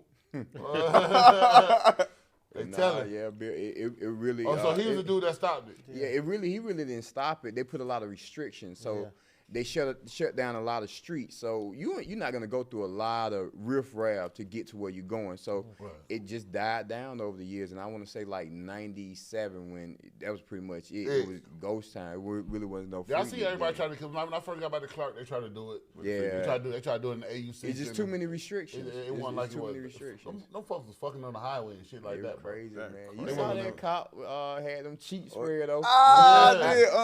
With the gun. I just want to really see that documentary because I honestly feel like the documentary ain't gonna. I feel like because what they've been showing. No, it's definitely gonna see because they saying Freaknik, but I think they're gonna be showing like how they were saying them girls are getting assaulted and stuff like that. It's gonna turn into one of them. Oh, they gonna make it like an R. Kelly story. Not like an R. Kelly story. Survive the freak. They gonna call it survive the freak. Because it's gonna be more of like the assaults and stuff. That's because a lot of people who I've been asked, they just like Freaknik really was a great time. Like it was incidents happen just like anything that go on. But they said overall it was a good time. People coming down there having fun, doing it. It was what it was. But it was like they gonna try to do. Cause that's what they've been showing, document like the snippets, been showing how girls it's girls over here, girls over here, girls over here. But then you look, the next one you go is all the dudes just surrounding around this one girl, tearing the clothes up. Yeah, so it's like that's what they're going. That's what they're going. I think it's gonna be one of those. just imagine a girl in front dancing on the car, whatever. She show any lick of skin. It's like you know how the lions come around, man, like the vultures. That's exactly how it was. They came out of everywhere. Boom, right, but they boom, was boom. doing that at Spring Bling. But there was nobody. They was doing that Girls Going Wild. All that. Girls Going I'm Wild trying to probably was figure worse out, than it all wasn't that no shit. cops or nothing I around though. remember that like vaguely. It wasn't no police. Remember that? Spring Bling is what every I do remember child the wanted to Girls do. Going Wild, like the little The little videos, the little trailer. yeah. Trailer. Yeah. They pay for the tamed subscription. Talking about compared putting your to shirt our up, Dad. Yeah, They was It's doing tamed. nothing. Just like they like I don't think they'd never be able to take away like you walking down Bourbon Street and they put some But them beads. Girls Going Yeah, Wild that and Bourbon's Girls different. Going Wild and black women twerking and dancing free is different. You see it there. You too, see yeah. these girls, you like, Man, Uncle Luke started. yeah, it, that's man. what Shout out I'm to my boy saying. Uncle Just Luke, imagine you know. that. Girls Going Wild, a little, oh, they showing you like, okay, cool. But then you coming down the highway and you see real action. You see something, you like, damn. It say What's live, going bro. Yeah, like, yo, hold on. This ain't just no titties. They in there getting pop. They go all the way. Yeah, like that's on the highway though. On the Like we highway. stuck at traffic not moving. You get out your car and look 2 cars back. They all outside getting it shaky. You like You think some this folks, different? gonna lose their job if they Nah, Nah, 'cause it's they not probably going- gained 20 pounds on. Yeah, they don't Yeah, really look different. Yeah, look the Different. same. You probably can't even tell who Auntie is no more. Right. They be like, Auntie probably got to And tell then, you, like, that was me. That was me. Never Those seen that was saying like go, too. 18 through 23 years old, and it's like 95, 96, like 30 years ago. Yeah, These folks, they like 2023. Yeah, they it's like done grew the 48. mustache Them and folks don't even know the 48, documentary 50 coming now, out. you know? They ain't gonna Right, know they- until they they doing something nephews else. or their kids come bring it, be like, yo, Auntie, I think this you, but I don't know if it's you. Like, But is it this look you? like you. Yeah. But I don't know if it's Yeah, you. they ain't gonna be able like- to tell. The little lip held and grew out. Yeah, word. I I know know it I had like 4 kids. You know what I'm saying? That's them hanging over. She 4 Right. kids in. You ain't gonna know if that's her no more. But then again, what does it matter? Hey, that's what they were That was doing. having That's fun, what right. That young was the time. people That was do. the thing. They had a lot of Yeah. pride. They had a lot of pride though. Don't put me on camera. They had pride back then. Like, now they don't care. They on Twitter and everything. Right, That's what I right. said. A lot of these Word. girls. That's what I said. Hey, bro. I just had this Twitter conversation. is AKA Pornhub. I I don't just know had if y'all this talk. conversation. Listen, I said- Twitter is AKA, shout out to Elon Musk, Pornhub. I didn't say that, man, Yeah. but it's true. It is. Yo, I'm Yeah. telling you, I just had the Twitter conversation do get What- popping. with my homegirl. I was telling her, Twitter I'm get like, yo, popping. y'all worried about this Freaknik era. I said, what is gonna look like for y'all in 20 years? When y'all go to pull back these twerk videos The or these OnlyFans. parties y'all go to with the this and that, it's like, oh, OnlyFans is lit. What Like, about OnlyFans? You think it's gonna die? Nah. OnlyFans, even if it died, I don't think it's gonna. I mean, it's gonna come to a time where people, Black China, feel like they tired of doing it. You know what I'm saying? She said she should Black refight China herself. She You made, know what I'm saying? she done made her money. Man, from She it. did. They said, 20 million they said she was doing it. They said she was doing like $2 million shout a out month. to BC though. Black Yeah. China not spending me with that Telecom. one. Shorty Niggas dealing said with real. $2 million a month. That's what they said, bro. They She said, dealing- I ain't gonna lie, that shit damn near gonna fuck up the strip club. Girls stop stripping for OnlyFans. Really Really? did. Allure did get light. For Allure real. closed down. Oh man. And then OnlyFans. came back. Yeah, OnlyFans, right. man. Allure came back. They So, just you know, revived That's themselves. accessibility. Just think about this. You can have that person right there anytime. That's what OnlyFans is. Yeah. I'm a fan of yours. I like what you do in the strip clubs. I want to see you after that. I can't tangibly see you, but guess what? This OnlyFans, I can see you all the time. Man, you Yeah. said I'm gonna something pay there. that $20. You know what I'm saying? And they trick subscription. bag you. They'll charge you $15.99. Then next month, that thing go up to $35.99. Keep And they charging. really Keep and they- charging Oh me. wow. But you know, I'm just they glad, the bro. fan. I'm They be real, still bro. gonna I'm do be it. real, bro. I'm just glad I don't have that addiction, bro. I'm glad that I love my Yeah. money so much that I would never put my money into seeing that. But then I was a strip club nigga. you too I player need- to do you know that, what I mean? too. I was Too strip club player, nigga. bro. I'm too Too player. player to do that. Shout out to the niggas that do it. Shout out to your niggas that. Hey, no disrespect. dis- You know, said, but I was a play strip club nigga. ya. I didn't see that thing in front I'm of a me. But play the ya. Atlanta culture is different. Atlanta, man, listen, quite contrary to what they may believe and what they may say, a lot of the guys in Atlanta, like the women or the people, they really don't see because they, like you said when we first started, they stay out the way. A lot of these cats, they see little goofies and stuff like that. They're not really Atlanta for real, you know what I mean? Right, So, right, right. No, but like I said though, just being real, bro. Like, bro, I had to go to the strip club. I got to go to Magic, give me a 10-piece, and see them tattoos in front of me. Then I spent some money. Man, Yeah, I'm one of them dudes. That's how you know I ain't it's trying to real. look at. Hey man, if I'm gonna do That's how that, you man, I'm know gonna go it's watch some real. Pornhub or something, man. I'm not about to subscribe to you. Well, I ain't gonna make it out. Yeah, Fuck it. yeah. You got I me ain't messed make it up, out. man. I'm not giving you no $29 butt. Night over. What you Right. say? So Rich, it's night crazy. over. Rich. But it is some guy that can do that. just Just imagine them Huh? truck drivers. Huh? Them truck drivers on the road. Oh yeah. That's who probably keeping them folks straight. Yeah, they Them for truck sure drivers. paying that Hey, subscription. man, they for making that shit money. show. It's more than this shirt. For What's that? shit What was my man who followed Diamond home from Players Club? It's a lot of Myers. There's a lot of Myers on Just there. imagine how many Myrons don't mind. want to go to the club just because nowadays you look crazy. The Myrons really With the stand out. glasses, looking and like, you and that he mother weird. joint like this. So Oh, even if you're in the club and want to spend You money, like this all night? She not even coming over there to want to You talk like to this? you. You like you weird. He like, oh, you weird. Oh, look at nah. They Now not- Myron get to sit home at the computer. And, Women not even coming to talk to the Myrons. Right. They're there to work because I know it's a bunch of other niggas gonna spend money. I'm not going to talk to this weirdo. Right. I'm not gonna talk to Myron. So now they like, oh, I can sit at the spot and load you up. Myron been for the saying. $24.99, Get you all the the VIP plan. Let me warm up my Chipotle. Let me You get know. the VIP plan where I can see you for real. It's She gonna crazy. finesse And Myron. and guess what? I might get a FaceTime from her or something. Oh, they getting FaceTime. What you want for a call? 100. 100? Yeah. 150. Can I get you for an Yeah, the extra world $5? crazy. Man, So look, man, we kicking it, man. So man, let me ask y'all, man. We're gonna talk about it. You know what I'm saying? Because I know y'all boys, we all play sports and all that, man. How y'all feel about the NIL, man? The pros. Give me the pros first. What's the pros? I'm gonna start with you, Jay. The pros. Right. I'm always an advocate of getting money and of Right. young black men getting money. I think it's a lot of pros. I think they could change their family life a lot earlier. I know we're going to get to the cons second, but, I mean, that's just a blessing, like, whenever you can get some money because, you know, when you have a talent and stuff like that, you coming out the hood, coming out the trenches, Right. and you go from not being able to eat, not being able to really do nothing, or nobody looking at you to driving whatever you want, whatever car, having the money, being able to do At a everything. young age, At, right. at 18, Right, you right. being able to pay your mama bills Like at you 18. said earlier, somebody got 22.5 million just to, right. A kid? Right. A kid? Yeah. That's Now, different. But That's then we'll different. get to the cons, but I'm passing to you. Yeah, just like what you said. Just imagine, you really got a head start to help your family, man. What when you the best kid and you know you're gonna get an NIL deal, your dream is to buy my mama a house. I want to get my mom out of this situation. So I don't have to wait to get to the league. I can use my personality. I can use my who I am to go ahead and change that situation. Because honestly, just imagine the guys who don't make it to the league but did make $1 million doing, you know, with Was nice. Was nice in college. You know what I'm like, saying? Like somebody like Johnny Manziel when we was coming up. In Johnny college. would have Right. been $50 million, bro. Yeah. But They would have paid him $1 million a week. But it's a lot of us that to me have good personalities, but they may not be the top athlete, but they got good personality that can sell Right. and market a product and make that NIL Like money. I love the NIL for women because like women athletes, cause they're gonna make like girl, she gonna make at LSU. She waiting way more than she gonna make at a WNBA level. Right. Oh, yeah. You know what I'm saying? She might not even go to WNBA. Right. She She might go might across literally, seas. do some different stuff. You know what I'm saying? Because she making so much money. Like the WNBA might be a hobby for her.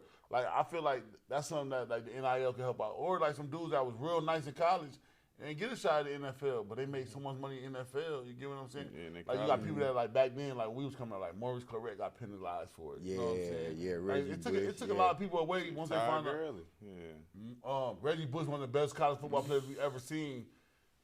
He played. I mean, that boy was. When I was watching Reggie, I'm like, man, who is this dude? He would have been up $100 million. I ain't gonna lie. Coming out of college, he would have been up $100 million. That's what I'm saying. You know what I'm saying? And then like you know what I'm saying. That's what some of the pros I see, but some of the cons I see like the biggest one right now, like Mikey. Mikey's so dope and gifted as a kid. I did. And it's like you got so much money already at a young age. Sometimes you don't want to listen to like a mentor or something to tell you like, hey, bro, you got to slow down, bro. Like, you know what I'm saying? Certain situations you shouldn't put yourself in a situation like that. You get what I'm saying? Because he already glorified. Like Mikey did one of the dopest podcasts I seen with I Am Athlete. Shout out to I Am Athlete. They Puma opened the store for this kid. This kid ain't even in college yet. He's still in high school and he damn near a millionaire.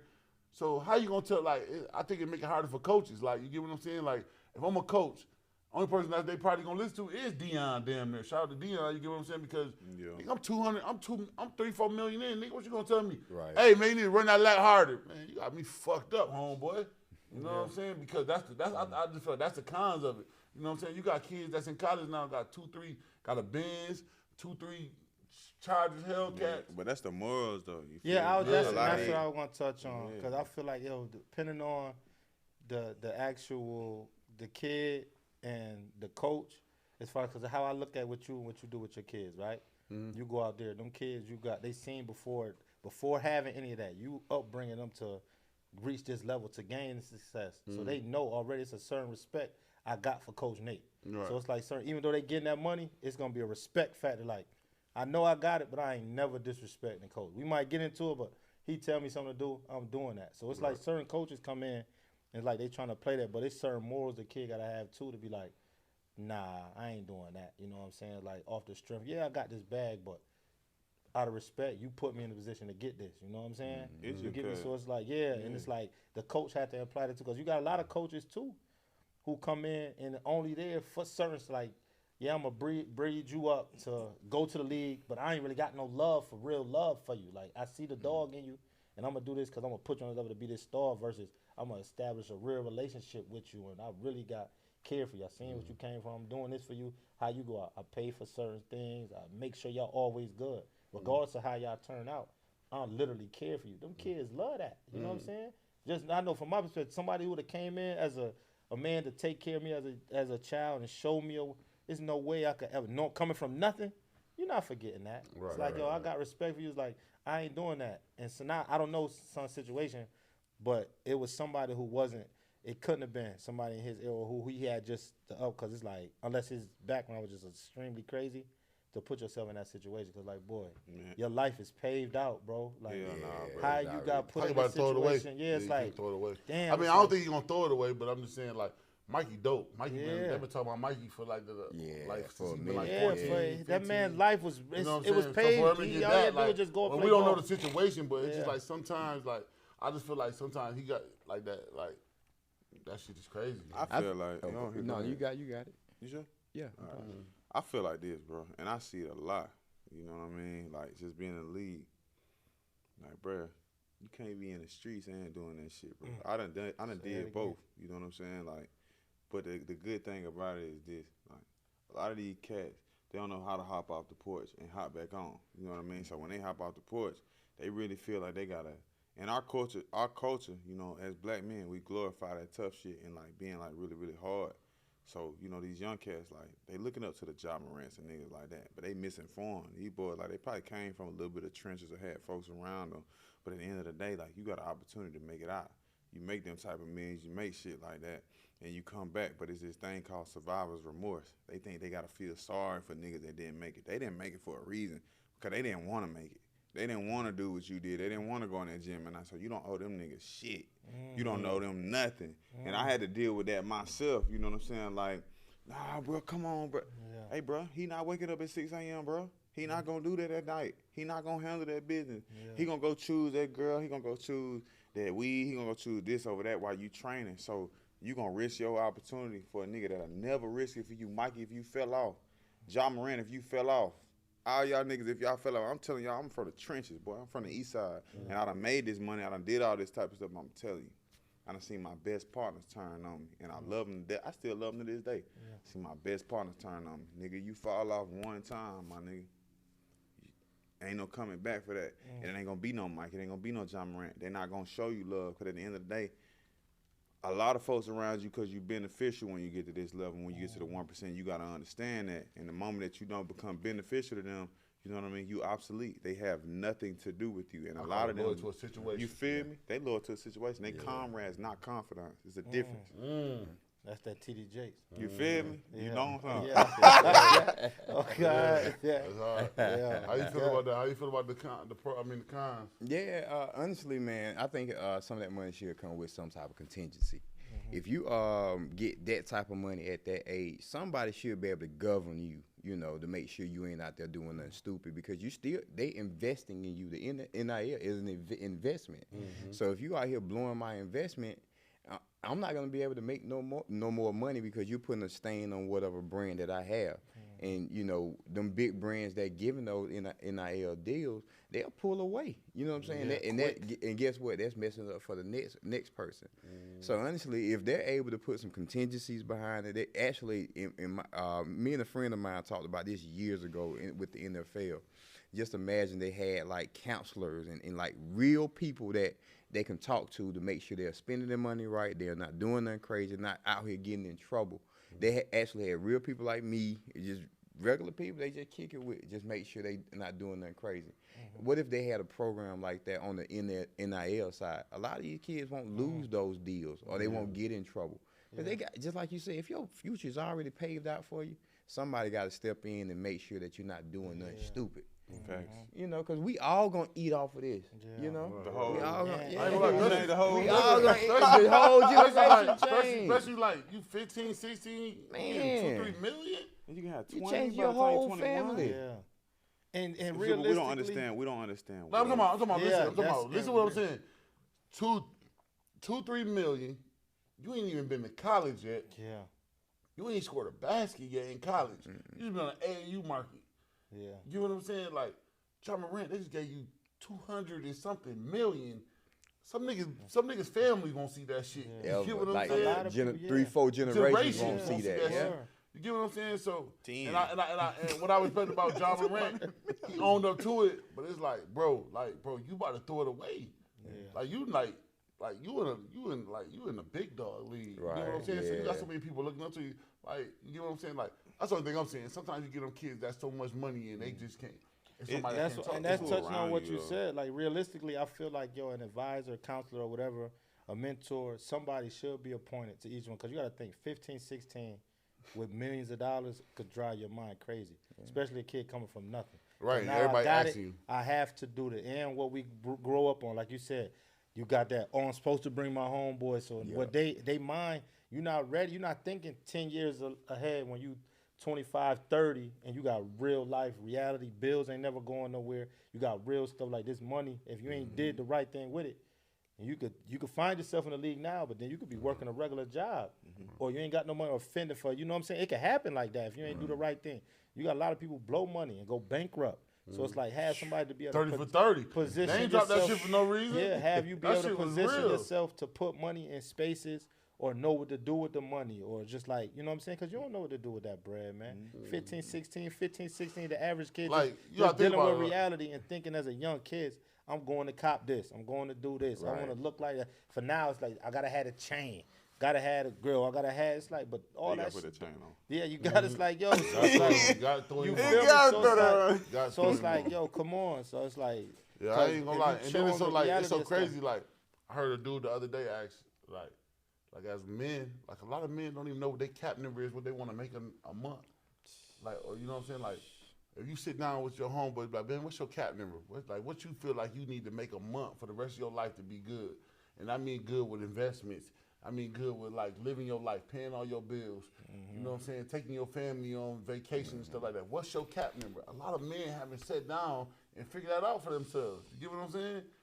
They don't even know it. You get what I'm saying? They just trying to figure it out. You get what I'm saying? So you giving a kid $4 million, and all he don't know nothing. He don't know how to do nothing with it. Like you said, all he knows about getting this new big ass chain. man. You know what I'm saying? I'm listening to my boy Pooh Shiesty in a little dirt. We might go spin this Oh, bitch. it's slide on. They ain't Slide. even Go from watch, that. y'all get a chance, They go ain't watch even from Lauren that. Hill. Man. I want to say it's a little, or it's either an interview or a documentary or something she did. Man. She had over like 80 mil, or like it was either like 100 or 80. I can't remember the exact number, but some crazy millions at 18 years old. One album out, these millions. Like she 18. Man. Back in the She like- days. she like, yo, bad. I Nah, you went good. crazy. Like, what was I supposed to do? I'm doing, I got all this money. One album, she was in love with it, her emotions. She like, I ain't know what to do. And that was a part of why she ain't even come out with nothing. Just like, yo, this money got the best of me. Like, what was I supposed to do? I'm 18 Yeah. with hundreds of millions of dollars. Everybody in the country know my name, know my songs. I'm bigger than whoever you name, whoever you come and talk to me about. Who? I'm Lauren Hill. What? You walking around like shit? I'm him. Like what? It's like, and that's a different feeling when that money is I like, ain't gonna lie, this we right can, here, it's boy, easy this to so- say this shit and fucked how us up. somebody's supposed to do certain shit. Like I could easily say, yo, oh, okay, I could da-da-da-da. But it is. take a strong mind. When that money's sitting in your account and it's getting wired to you and you really look and wake up and that money in there, you can't tell me that you just about to, I'm going to do the right thing and do it. Man, that's different. You're going to be who you really Yeah. are. I ain't, and I don't, you know what I'm saying? Like, I don't want people to take that the wrong way because we sitting here, we having a dope ass conversation. I just think that it just needs to be somebody, like you said, around them, like that survivor. You need a remorse. solid team. That's the realest shit that you said tonight, man. That's survivor remorse because people really feel like They owe you. They hold the whole hood. They feel like they owe the whole hood. But at the end of the day, bro, they never are going to be there because at the end of the day, like, you move into that space of that 1% and everybody moving kind of like, I mean, you got people that moving slimy, but a lot of times them folks get their own, they got their families, they moving off love, like, you know what I mean? Like, so they ain't worried about the finesse and stuff because everything's straight laced for them. And you go back down and you like, everybody finessing and whatnot, but you want to help them because you want to show them, like, the other side, but at the end of the day, they'll never get it. You feel me? Because they never wanted it. Because if they wanted it, they would have been over there. Yeah, especially the ones that's envy of you. Right? When you get down and you still like, I still got to make sure and turn. They've been over there plotting the whole time. Like, I was waiting for this moment. Now to sit and still be rocking like, I'm rocking with you, dog, but been on it the whole time. Ready to slime you out or do something crazy. Then you looking like, damn, how my dog do me like that? Dog, I was always, And that's the story we always hear. Half the time with all people that break up, we looking like, damn, they were so close. Or, damn, how this happened? Or how be niggas closest to them. Be envious, they don't be that solid, real, you gotta genuine. keep your friendships tight. But see, the thing about it, I think if everybody arrange their circle, to me, how LeBron's range his. Shout out to LBJ. The man got a person as his chief of staff. Anything that flows through, that's coming to LeBron James, got to go through the chief of staff. He got somebody who do all the business stuff. He got somebody who doing all the NBA stuff. If like say somebody who get the NIL, they have a circle just like that. We have somebody who do this, somebody who do that. So you can just focus on basketball. You won't get in trouble. Yeah. Just imagine he got all these people in position. He ain't thinking about nothing but basketball. That's why he's able to be at that level, you know, because he's not thinking about business. And guys who he love. And they got his best interests at mind. And it's like if you build a team like that. Really, all right, so but his situation, his situation. How many circles you meet like that? He came out with $95 million. I'm gonna be loyal too. Yeah. I mean, just keep it real. Right, like, he came out with $95 million. You could pay him $250 a year. I mean, like, but that's where the trust come in at. Because if you got if your man's got $1 million NIL deal, and you're a part of that crew, you need to be back in the back to see how to make that $1 million NIL deal $2 million. Try to figure out your way to help your man. You gotta think about it, man. We 16, man. We don't know nothing about making none of this motherfucking NIL deal and around here pulling me around talking about he need 200-300. You know, that shit's a lot of stress for a 16-year-old. That's why I say bro. it need to come with some contingency, man. It need to That's come real. with a counselor, I ain't gonna lie, bro. financial I was gonna advisor. shout out tonight too. Like, man, if it's 3 people you could sit down with, who will be your 3 people? Oh, I already thought about that, man. One, definitely Maverick Carter, man. Yeah. Business wise, Maverick Carter, that guy. I follow him. I look at what he's doing. Do they have to be alive? Anybody? No, it could be alive. I mean, of course, I would love to just sit down and chop it up with Jay-Z. Been following him since I was in high school. And just understanding. I listened to his music and saw and listened what he said he was going to do. And it wasn't coming from an arrogant state. And I like how he moved, too. You know, he do a lot of helping, but ain't on the mountaintop. I help this person. I help this person. You hear the stories. That's how my life is going to be. You know, I helped a lot of people, but I'm not on the mountaintop telling people I helped this person.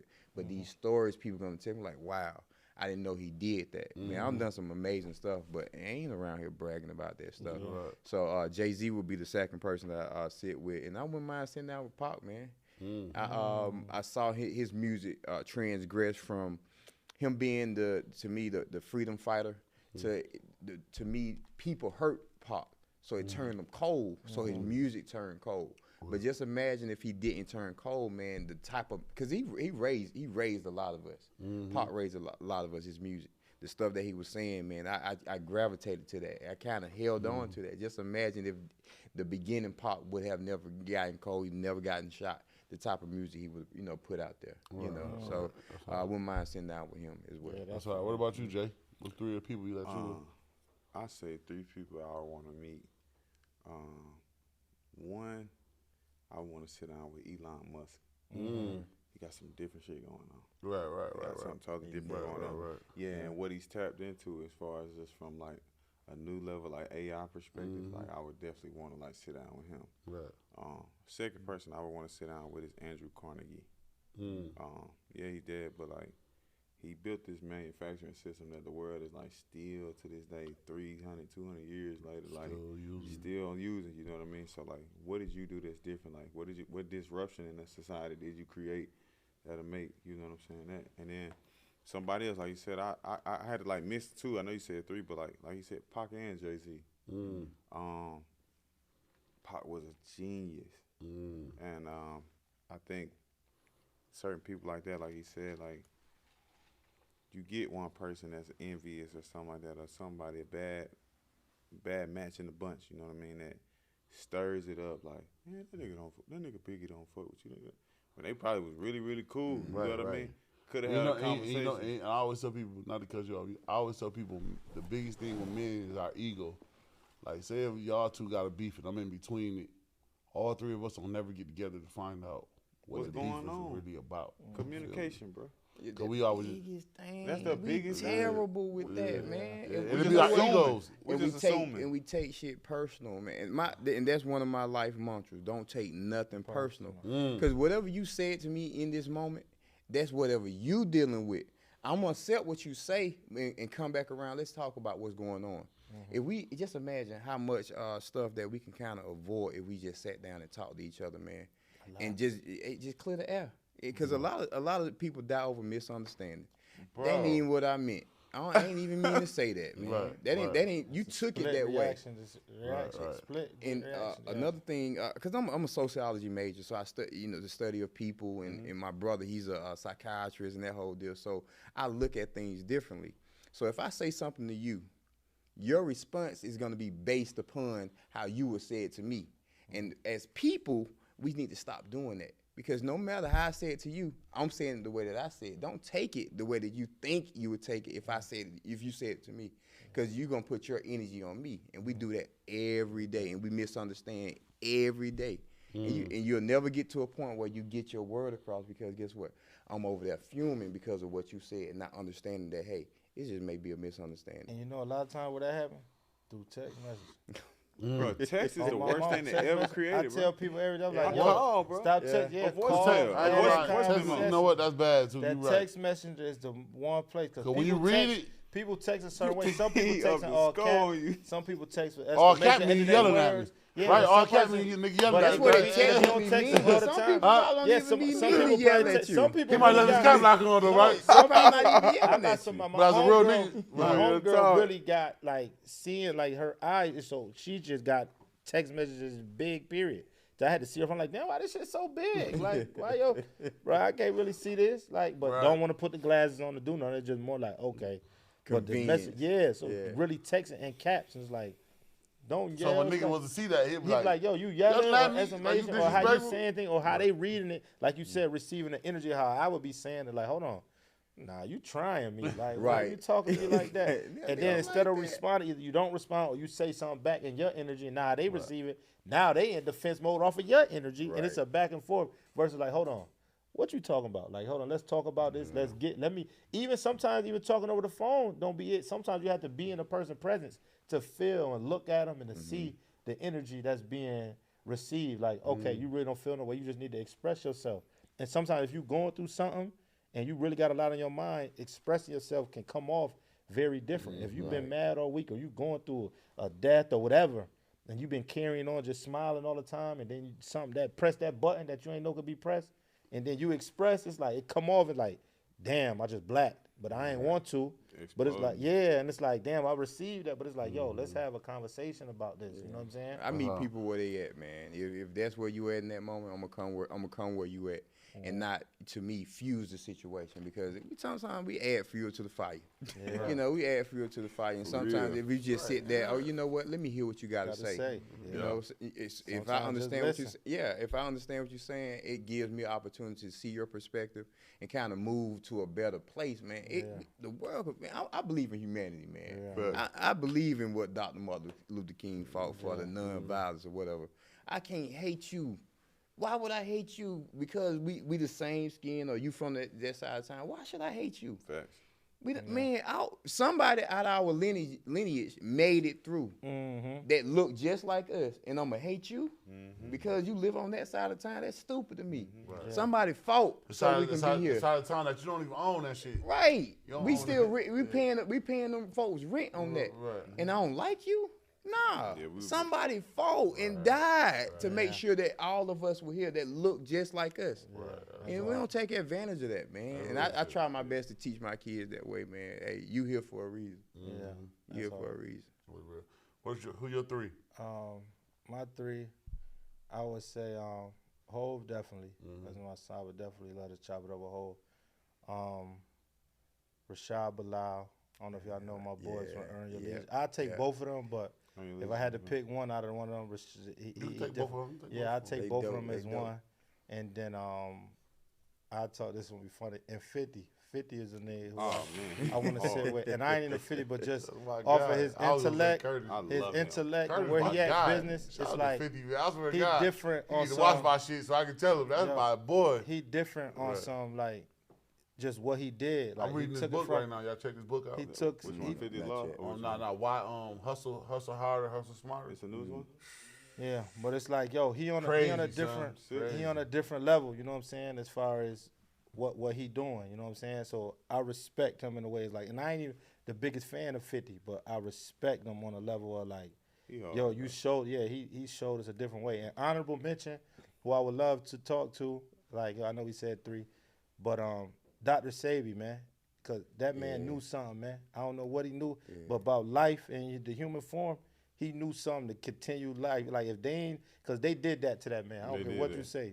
They did that. Regardless, man, dog was like he was on to something. Yeah, bro. He was on to something. And he got documented files. You go look, he don't beat the feds, proving shit that they thought was impossible. You know what I'm saying? Like he don't cure AIDS.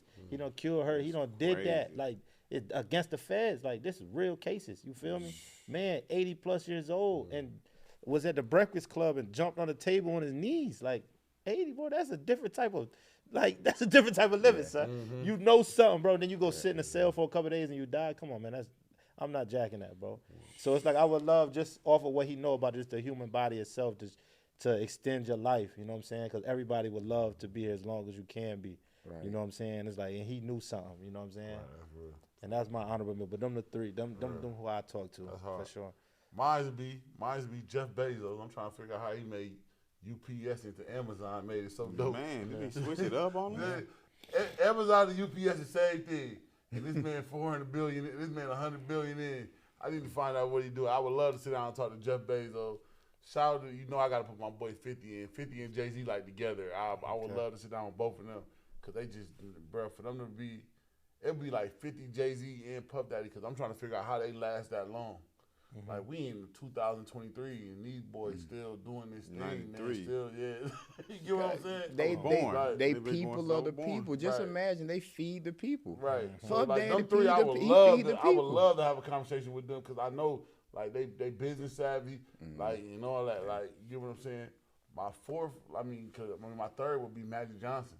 Like, I would love to sit down with Magic, bro, and figure out how business acumen he got. Man, what? Man, Magic gonna have movie theaters to. He been doing it for a minute too, Magic.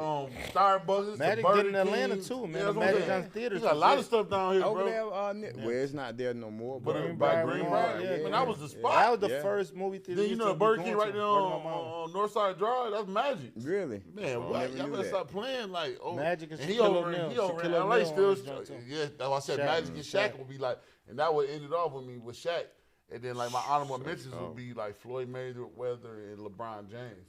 That won't be like, I would love to sit down with them. Like, I just would want to, because like, for boxing to be like an eye sport, I would want to know how like Floyd, like, he masterminded that shit. I think Floyd, like, yo. He like, in business-wise. He monopolized that. Yeah. What? He made boxing. He mastered his craft. He masterminded that thing. He mastered, like, you know what I'm talking about? Because like people play, like when we first came here, you can't play boxing. That's not a sport to play. Ever. You know what I'm saying? He took that and made it for like, I ain't playing this, and I'm gonna take this so serious where I'm gonna be the greatest. My boy 50 and 0 for real. You get what I'm saying? Even with the exhibition, ain't nobody knock my boy out. You feel me? Any sport or anything, any crap, regardless if it's a sport or anything you doing to generate money, is not a game. You talking about billions. It's like I'm gonna take so it's like if you take that in the instance, like yo, I'm literally gonna rock. It comes to show like with the sports world, because it's like so much come with that. With entertainment, you go celebrate, you drinking, you smoking, you having fun. This the part to celebrate your wins and stuff. When you really lock in and be like, I ain't indulging in none of that. I'm here to do what I gotta do. Play ball, strictly ball or box or whatever it is. This is what I'm coming to do, and you lock into that.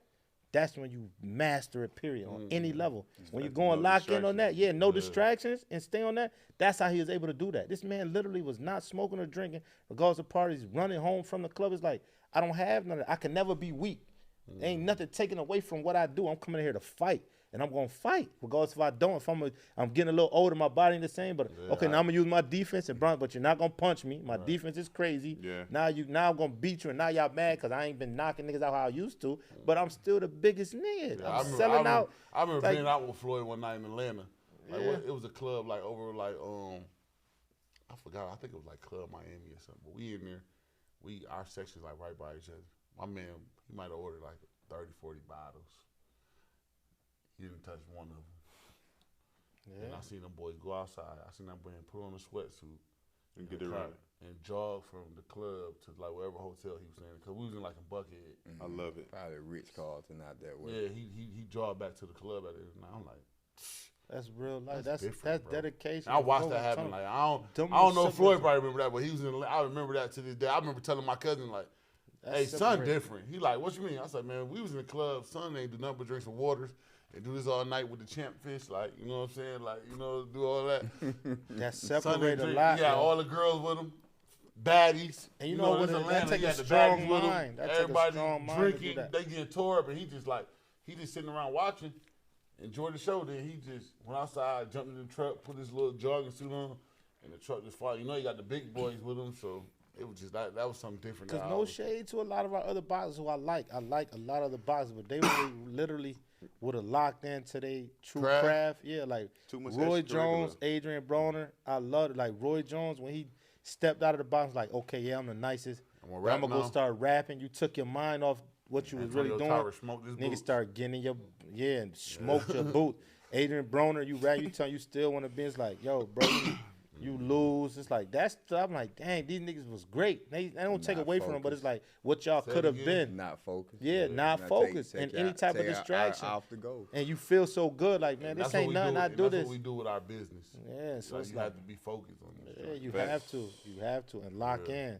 And that's what's gonna get you what you need, because it's like I'm only focused on this, and it goes back to even what you were saying. If I could have assistants, Floyd got people around who y'all handle that and take care of these certain things. I'm gonna make sure we good, because this is what's gonna pave the way for everything. Right. Let me focus on my craft and what I'm doing, and y'all handle that, and we good money. And when you could take that stress off your back, because that's stress. Yeah. Knowing how people got to get paid, or how my family, how my mama got to be good, or this family member, they calling for this, and y'all can all handle that, and I could really go to practice, or I could go to the gym 4 times a day, the gym 3 times a day, still come see my kids and chill. This is all I got to worry about, and y'all took care of all the business.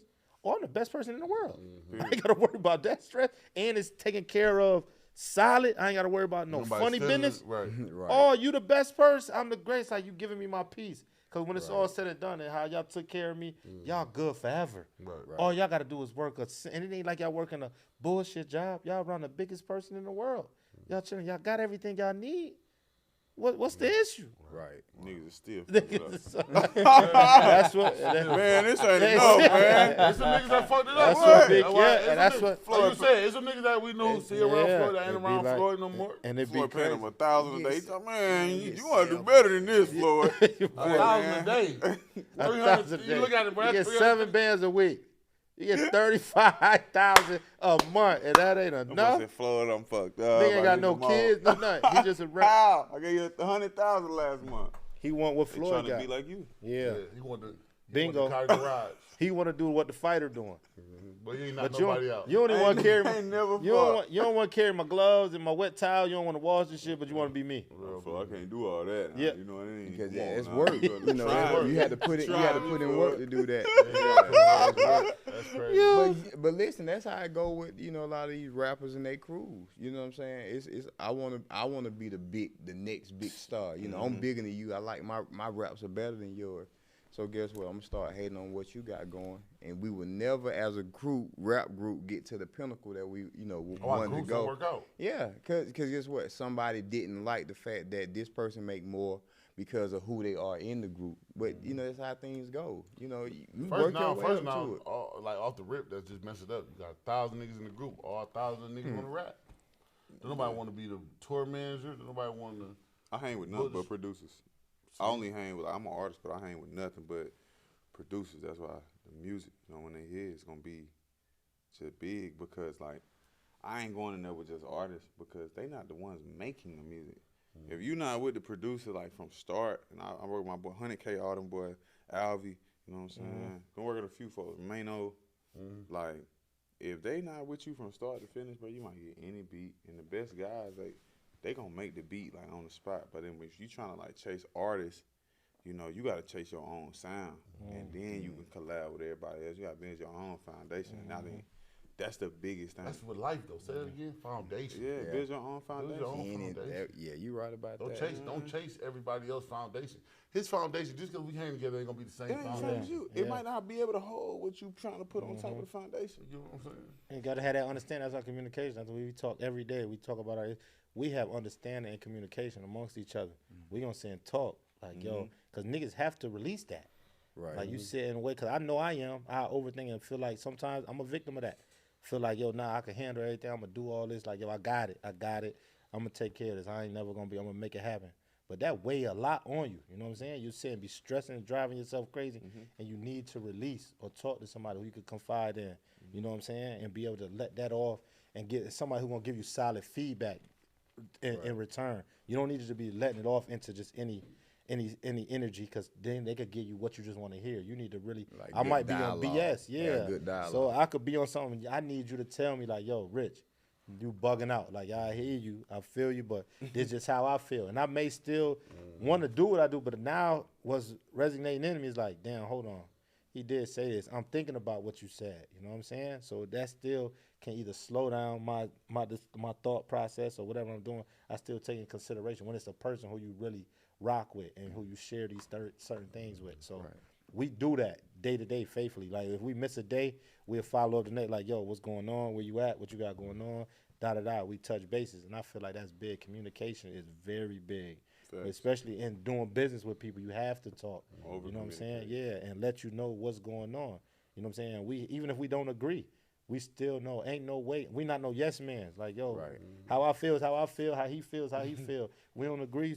All right. Even amongst our team of people who with us, we share everything. It's an open door policy. Like, please feel free. Like, yeah, this is me and him running this, but y'all still a part of this. If y'all feel away, say it. Because I don't want you to be sitting in the back like, damn, I'm feeling like, nah, because I know what that brings. Especially being outside of business, being in the streets and seeing, I know what that brings. When nigga feeling away and be rocking, it could go left. Yeah, it's like it go left, and now we got to create a whole issue about nothing.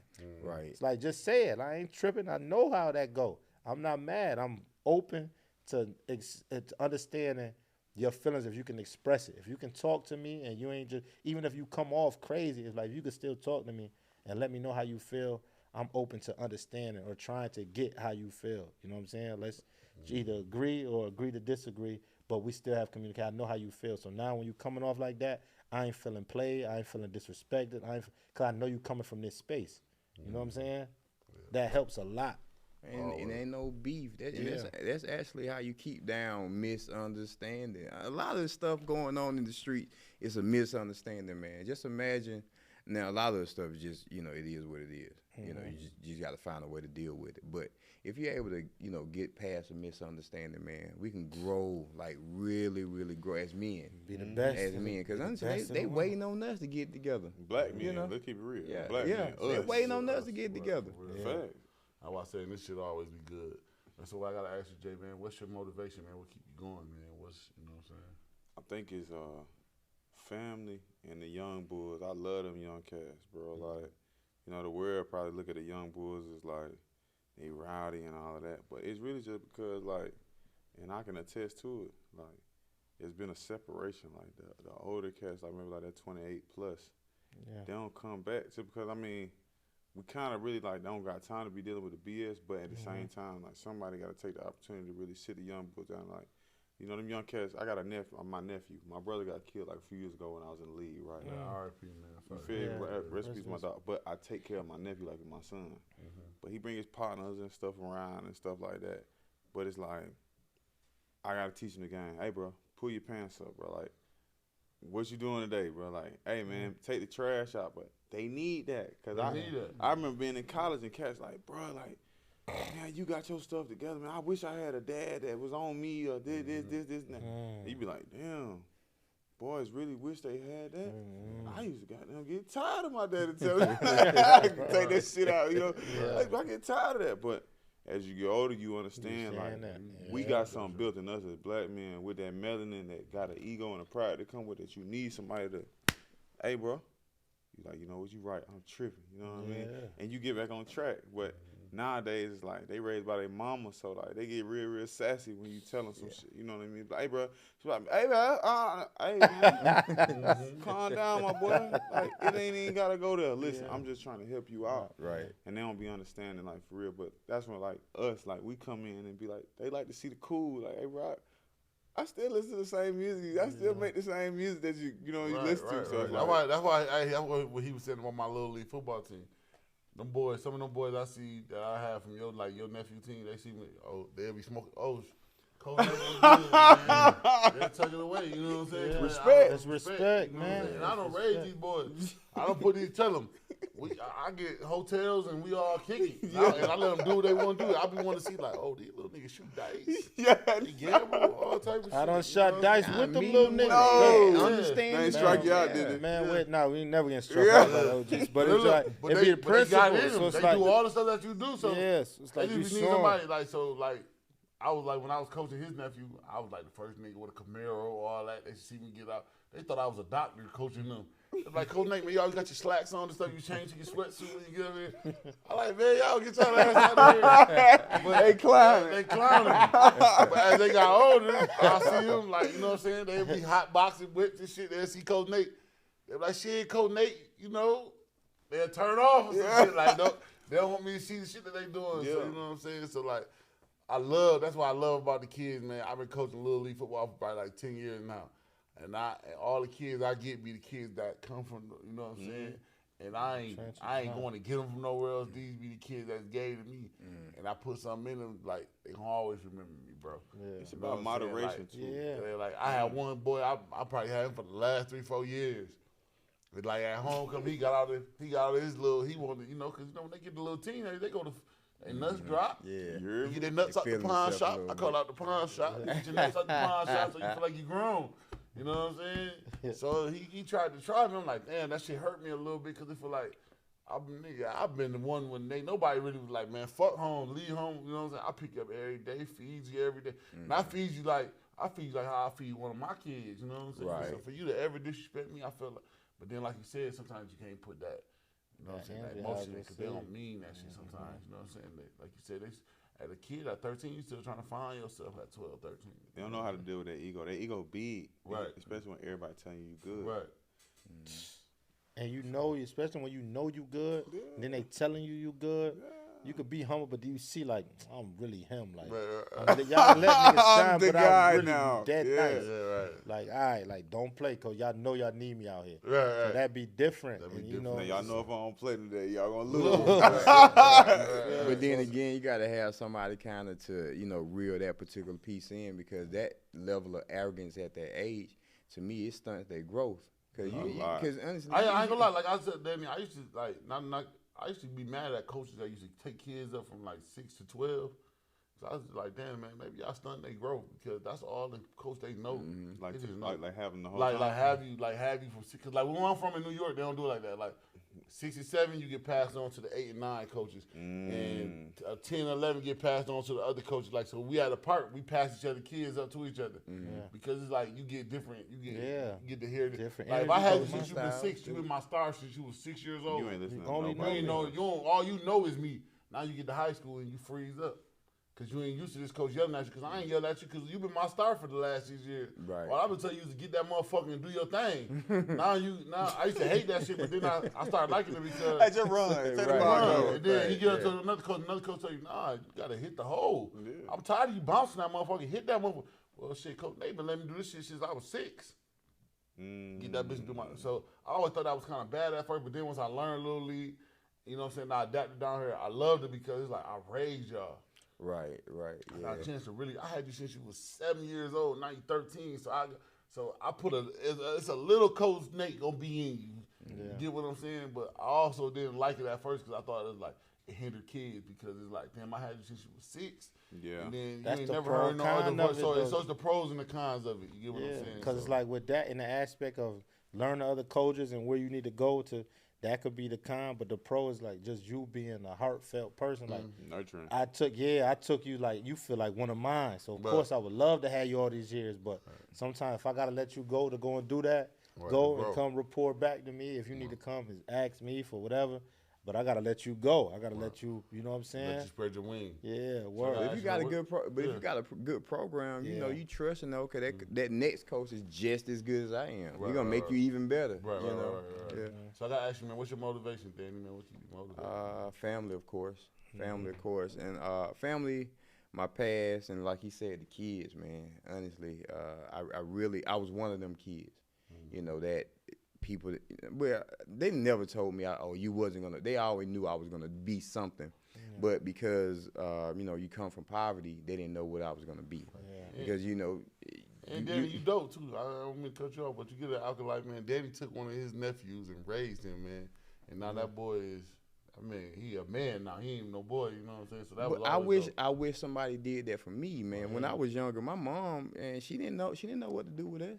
She gave us to our aunt. And our dad, he wasn't my dad, but it was my sister's and brother dad. But he raised us, but he was on drugs. So just imagine you going through that and not really having that relationship with your dad, and you trying to figure out your life. You get to a point where like, where our uncles at who gonna step in? We never had that. So when I got the call, hey, he needs somewhere to stay. I had just got married too. I remember that. I had just got married. It was in between. That was the one time I was in between jobs, and but the weird way God worked is February. I got him towards the end of February, but a week later I ended up getting a job with the government because they knew I was bringing in a new kid. It was gonna be difficult, but you need these resources. And man, he just did the same thing I just did for him. One of his homeboys was in a bad situation down here, didn't have a job. The other homeboys were treating him bad. He ended up taking them up to North Carolina, where he's stationed at now, and got him a job doing construction work the first week he was there. So the stuff that I taught him, he's doing the same thing, changing people's lives, man. This guy, he probably was going down the wrong road, but nephew saw something in him, and he's doing the good thing now. So that's just hard. me, man. That's what we need in our community. That's the biggest thing. That's all that's I'm generational. About, they gonna carry that on. Man. That's a tool that can't be like, that's something that's instilled in you. Like it could be taught, but it's like you got to take that and own that. Like what's been taught to you, like this the way to go. Cause he ain't had to do that. Like this year, all I'm treating like I got what I'm dealing with. He seen the opportunity, was like come with me, man. And that dude who he helped, that's why certain stuff, how you said, and I took this Drew earlier. Like I do this for free. It's for free in the space of like, okay, I'm giving, but the receiving end, what you gonna get on the back end. It's unexplainable what come from that. You're right. Because regardless of what you did for me for free, your work at what you did for me, now anybody who asks me, this is for this. This type of work, you got to pay for that. Right. Yeah, he did that for me, but this is, hey, man. Danny, look, man, I got like 4 clients, gang. Like, what's your price? Because I would tell, like, you know what I'm saying? But it's like, and not even just talking on a monetary level, it's just because you doing it straight from a genuine space. And that's beautiful, you know what I'm saying? Because we need a lot of that. And for you to say you took it to your nephew, and for him to it's been instilled in him to show love and bring somebody else in that space. The youth is our future. You know what I'm saying? So for them to be doing that, that's creating that man who he gave that job. Now when he in that space and he sees somebody else going through it, and he can resonate with it. Hey, yo, come here, man. Let me help you. And it take at least one. If you can't touch 10, whatever, you touch one, and that helps, man. So that's powerful, bro. I love that type of shit. That's like, my mission, man. Each one teach one, man. Yeah, that's fire. I was one that nobody. Honestly, I figured a lot of this stuff out myself, man. Facts. I used to catch the Martyr bus to awards program because I was a smart kid growing up, but my parents they didn't care nothing about that. I used to go to the programs by myself, getting trophies, riding the Martyr bus with a trophy. They said, "Where you coming from?" People seeing me at 10 and 12 years old by myself. So I had to figure a lot of stuff out. I was older, mentally than a lot of kids. So I ain't really do a lot of, the kid stuff. I was always on another level. So I missed out on a lot of the teenage years, but it made me who I am today. So, I'm always going to give back. Because they the future, man. Because I wanted that. I wanted that, man. I really did. I wanted that. So it's me. Hey, man, listen, man. We had a dope-ass interview with y'all boys, man. Appreciate it, man. It's another one in the books. We going to feed y'all, man. We going to get some drops. Some pictures, man. You know what I'm saying? We hungry, too. Yeah. I got you, man. But like I said, man, y'all two dope individuals, man. Thanks for blessing our podcast with y'all, you know what I'm saying, with your soul, man, for real, man. Appreciate it, man. So go ahead, man, Jay, sign yourself out, man. Tell them your IG and what music they can look for, Hey, man, King JMO, man, on the way, man, all summer.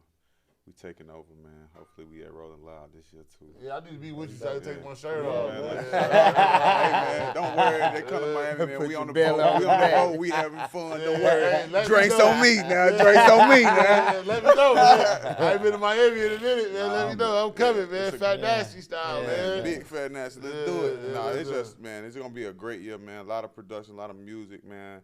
A lot of stuff in the community with the young boys, man. And it's time for me to give back. I definitely need you to come on there and come holler at my boys. I was going to ask you. I can't wait to get back. I got to shout out to my Georgia Rattlers, man. They need that. Them your Rattlers? Yeah, Georgia Rattlers, man. That's me telling them. I've been over there for French Ski Bowl, Georgia.